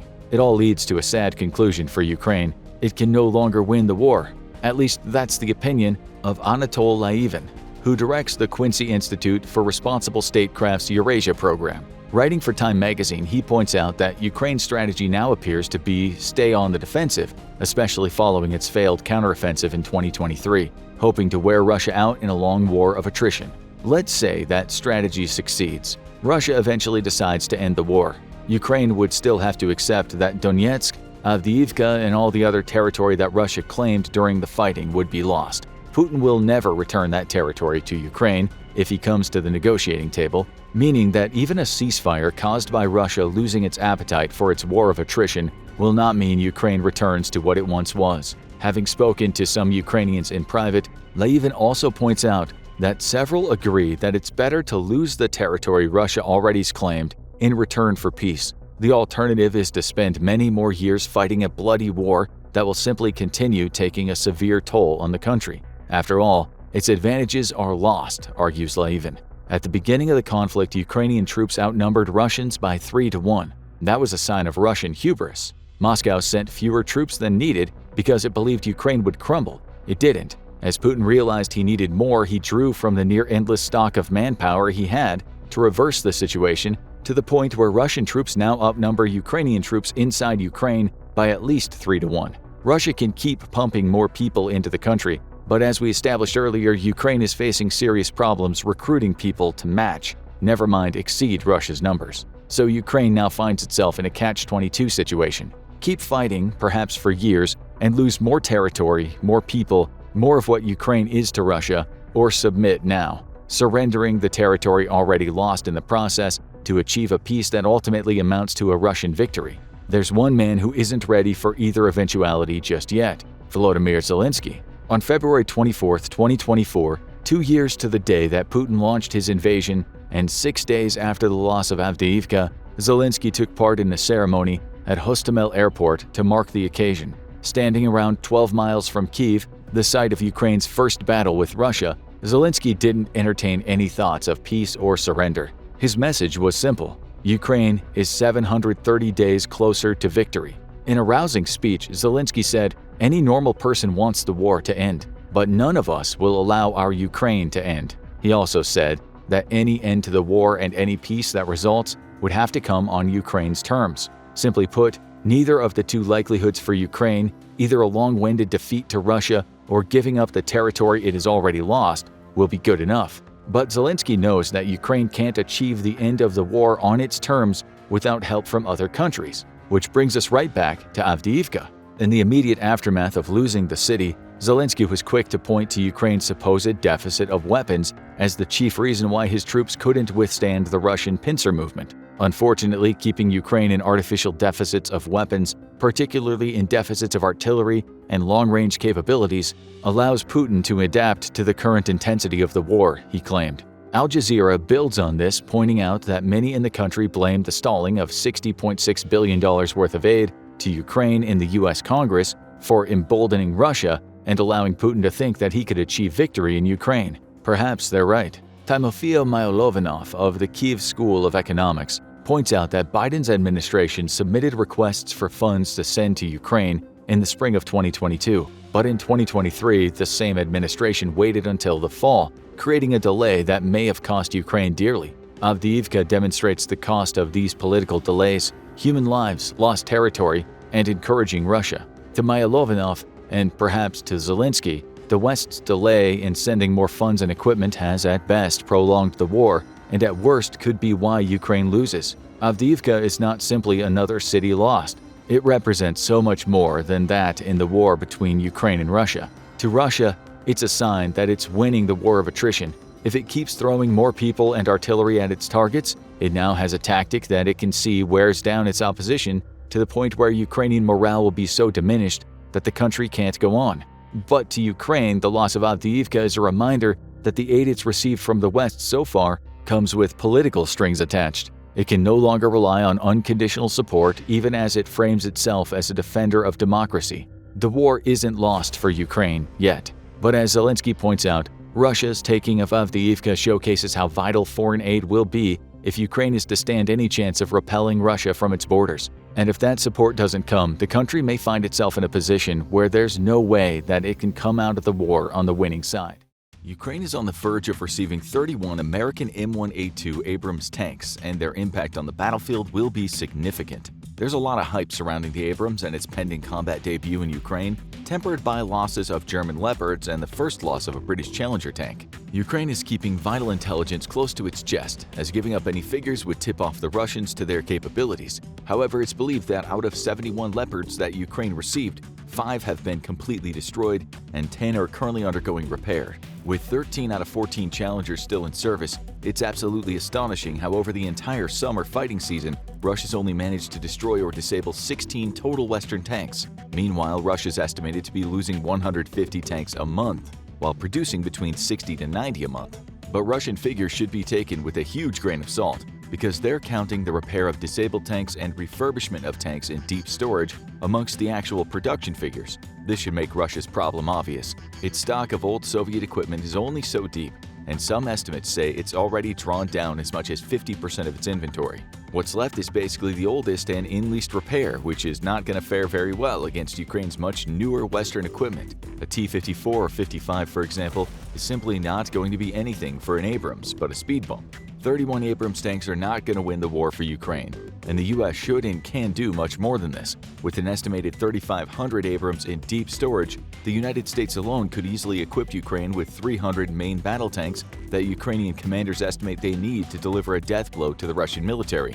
And this is American storage we're talking about, not Russian. So you can be confident that no E-1 has plundered the tanks for their copper wiring, and they receive regular attention to keep them operational. It may be time to bring them to active status, but unlike Russia's mostly scrap metal and deep storage, there is someone making sure the tanks aren't just disintegrating or being scavenged. So why isn't the US giving Ukraine the tools it needs? The first argument is that the US must not diminish its own stockpiles so it too can be ready for a major conflict.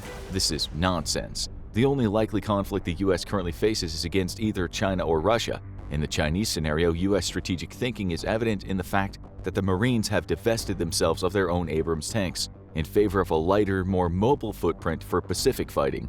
A war against China will take place on the sea and in the skies. There will be no grueling slugfests between opposing armies. So if the Marines don't need their tanks anymore, then the US doesn't need 3,500 Abrams in storage to counter a Chinese threat. The next likely conflict is a war against Russia, in which case it's pretty obvious that American Abrams are much better served operating in Ukrainian hands today than in American hands later.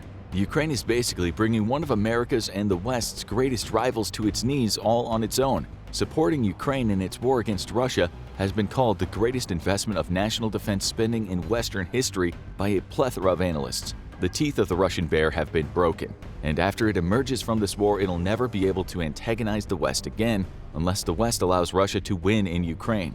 There are other possible conflicts such as North Korea or Iran, but in both scenarios, the US is already perfectly equipped for victory with current active inventory and reserves. Also, in both scenarios, the US will be fighting alongside partners and allies, and with North Korea's antiquated tank fleet, there's no realistic need for a stockpile of 3,500 Abrams doing nothing but collecting dust and costing taxpayers money to keep ready for operation.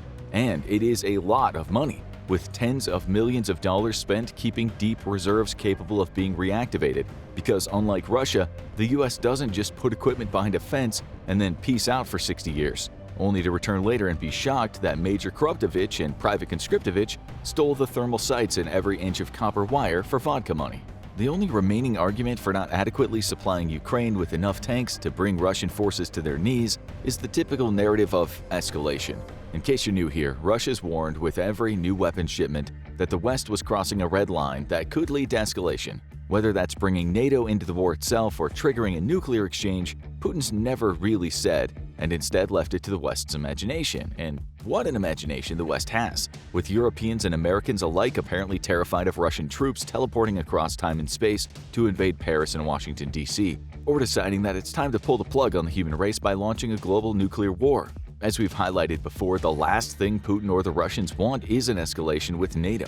First, a conventional war with NATO would be the most hilariously one-sided fight since Randy Couture literally spanked Tito Ortiz in the octagon. Russia's yet to deal with the approximately 24 HIMARS that the US has sent to Ukraine. How exactly does it expect to answer a challenge from the 450 still in the US inventory? And if it can't handle operations of an opponent, it outnumbers nearly 10-1, who is only capable of very limited combined arms operations. How does Russia expect to defeat a joint force of US cutting-edge Abrams supported by French and British fighter bombers and German long-range precision artillery? The only threat left is the nuclear one, and let's be serious, even if Putin was insane enough to order a nuclear war, there's plenty of people in between him and the launching of nuclear weapons that aren't, and who know they will face immediate and far more ensured nuclear annihilation.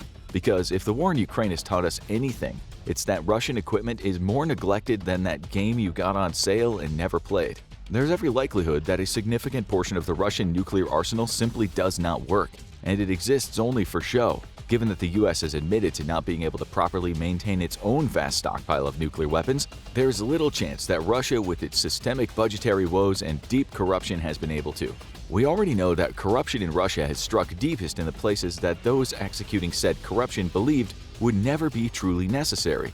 Consider the amount of equipment in storage that was simply left to rot, maintenance funds siphoned off. Nuclear weapons are the least likely tool to ever be necessary for any nation. We're not saying that corrupt Russians stole everything from their nukes, but the exterior casings. But we are saying that the chance that most Russian nukes are filled with nothing more than discarded vodka bottles is definitely not zero. And there's no good reason why the US and the West at large couldn't and shouldn't immediately provide Ukraine with everything it needs to decisively win, and every hesitation costs the lives of brave Ukrainian soldiers and innocent civilians alike. But Ukraine will receive at least 31 Abrams, with full replenishment still unconfirmed. These 31 tanks won't win the war, but they can prove decisive in local conflicts. When Ukraine received its Leopard tanks, there was fierce debate about how best to use these formidable weapons. Pound for pound, Leopards outweigh anything the Russians can field. But as we've seen, they're not invulnerable. Would the Ukrainians opt to concentrate their Western tanks together or disperse them across wider parts of the front? Ukraine opted for the latter, and it was likely the right move. Concentrating Leopard tanks in a very short part of the front would have created a sledgehammer force that would be difficult to counter under normal circumstances. But Ukraine isn't facing normal circumstances under which these tanks would usually operate, and that's proven a significant challenge as we have seen in recent months. First, there's little to no air support for Ukrainian vehicles. This leaves tanks vulnerable to their greatest enemy, air power. Russia took the advantage of this vulnerability and, in a surprising move, threw its attack helicopter fleet into the thick of the fighting. Soon, we were getting news of Leopards being seriously damaged or outright destroyed by Russian aviation, though the move did cost Russia a significant amount, with the loss of numerous Ka-52 attack helicopters and the fleet now being at less than half its starting strength. It was this willingness to sacrifice its attack helicopters, though, that prevented major Ukrainian breakthroughs and highlighted Ukraine's need for Western fighter jets, a deficiency that has finally been rectified, with Ukrainian pilots training on F-16s as we speak. Second, Ukraine faces the unenviable task of attacking very well-defended Russian positions. Russia had all of last winter to entrench itself, and knowing that a counterattack would be inevitable, created the greatest fortifications in Europe since the Second World War. It learned from the stunning counterpunch the Ukrainians threw last fall, and created multiple lines of defense all supported by vast minefields and layers of artillery. Normally, this is the type of defense that Western armies would deal with using combined arms warfare. Aviation would secure air superiority while delivering precision strikes on key defensive features and command and control nodes. Artillery would suppress enemy artillery and deliver counter-battery fire to destroy it. Attack helicopters would pin defenders down inside their trenches and destroy any responding enemy vehicles, while assault forces would utilize engineering vehicles to clear lanes through the minefields. Finally, armor would lead the attack and push past the trench system, while infantry fighting vehicles disgorged their infantry beside or on the backside of enemy trenches, then directly supported their infantry. All these assets working together and at the same time is what makes Western forces so deadly on the battlefield, each tool doing its job and directly supported by the others to methodically dismantle an enemy's ability to resist. Ukraine does not have the capabilities to do this, which means it has to take on Russian fortifications the old-fashioned way, with tanks up front, some artillery support, and a whole lot of soldiers with backbones made of adamantium. As we've seen in the penetration of multiple lines of defense on the southern front, this strategy can work, but at a great cost to friendly forces, especially armor and infantry fighting vehicles. Western tanks like the Abrams would probably be best suited to take on these extremely difficult challenges, but here Ukraine has to fight a two-front war, one against Russia and the other, a public relations campaign with the West. Ukraine may more easily break Russian defenses by concentrating Western tanks, but nobody really cares when Russia brags about destroying yet another old Soviet tank in Ukrainian hands. The moment a Leopard's destroyed, though, it's front-page news, and Russia works very hard to stoke the fires of propaganda. The last thing Ukraine can afford is news that it's punched through Russian lines but lost a dozen Western tanks in one attempt. This type of news can deter many Westerners from wanting to send more equipment to Ukraine, as they might think it's just a futile waste. In that scenario, Ukraine won the battle, but Russia might end up winning the war. It's almost certain then that Ukraine will utilize the 31 Abrams it's receiving the same way it's chosen to utilize its Leopard tanks. They'll likely be broken down into small troops of 3 to 4 tanks apiece so they can mutually support each other. Then they'll be dispersed across the front, where they can act as an immediate force multiplier. The strategy makes sense because in preparation for the arrival of Western tanks, Russia created dedicated hunter-killer units specifically for the job of destroying Western tanks when they showed up. Rather than present an obvious target to Russian forces, Ukraine's dispersal of its Leopards and Challengers ended up frustrating Russia's anti-Western tank forces and wasting their firepower as they sat around waiting to respond to a verified attack.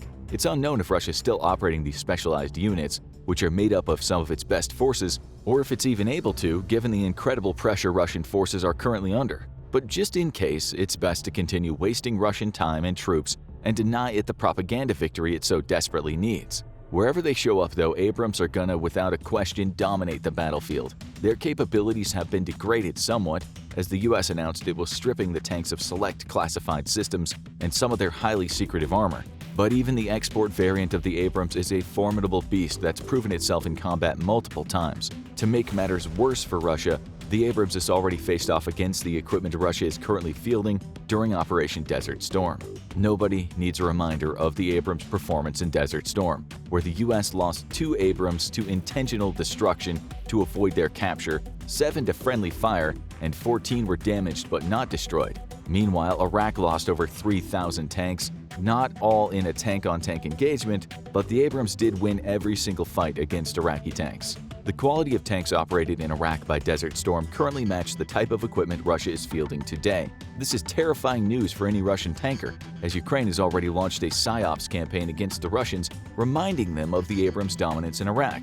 Those Abrams might have been better supported and featured better armor than what Ukraine is getting, but with the average age of active Russian tanks creeping ever closer to manufacturing runs in the 60s and 50s, there is little doubt about what side is going to win a tank-on-tank exchange. The most likely losses of Abrams tanks will be to Russian aviation and artillery, where it still enjoys superiority. But here it's important to make a distinction about the loss of a Western tank versus a Russian one. The loss of Leopards in Ukraine has been widely publicized, but the story that hasn't been as widely told is that Ukrainian crews are overwhelmingly surviving the destruction of their Leopard tanks and Bradley IFVs, while the Russians are continuing to retrain their tank crews as astronauts every time one of their tanks takes a hit and its turret briefly joins the Russian aerospace forces. The real power of the Abrams will be in its ability to defend friendly forces from Russian tanks, with far greater reach and a bigger punch thanks to an agreement to send depleted uranium ammunition.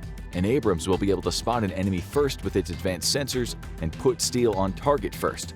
The inclement weather and nighttime capability is something that Ukraine has used to great advantage already with its Leopards and Bradley IFVs, taking Russian troops who increasingly have less and less access to night vision and thermal imaging by surprise in the dead of night. With news that the newly produced T-80 tanks are being shipped off with nothing more than gunner sights, Russia's ability to counter Western equipment at night is becoming increasingly compromised. Ultimately, the Abrams that Ukraine will receive will be used as a testbed to garner more political support and even further deliveries of Western equipment. Not only are 31 Abrams simply insufficient to win the war, but Ukraine must keep up with the ongoing production of Russian armor and the refurbishment of old tanks being drawn down from storage. Further, the Abrams will inevitably suffer losses and need replacing, though the invaluable advantage is their incredible survivability, allowing Ukraine to return veteran tank crews to the fight quickly instead of having to train brand new conscripts from scratch like Russia so often has to do. This places Ukraine in an excellent position to win the long-term war, but only if the flow of Western arms continues arriving. Main battle tanks are a big commitment, but it's time for the West to collectively ask itself just how many more Ukrainian lives should be lost to Russian aggression. With countries like China, Iran, and North Korea keeping a close eye on how the West handles this war, there's a lot more on the line than even just general Eastern European security. Many say it's time to fully unleash the Abrams and Leopard to do the job they were built to do: annihilate Russian forces and secure lasting peace in Europe. Now go check out why Russian T-90 tank absolutely sucks, or click this other video instead.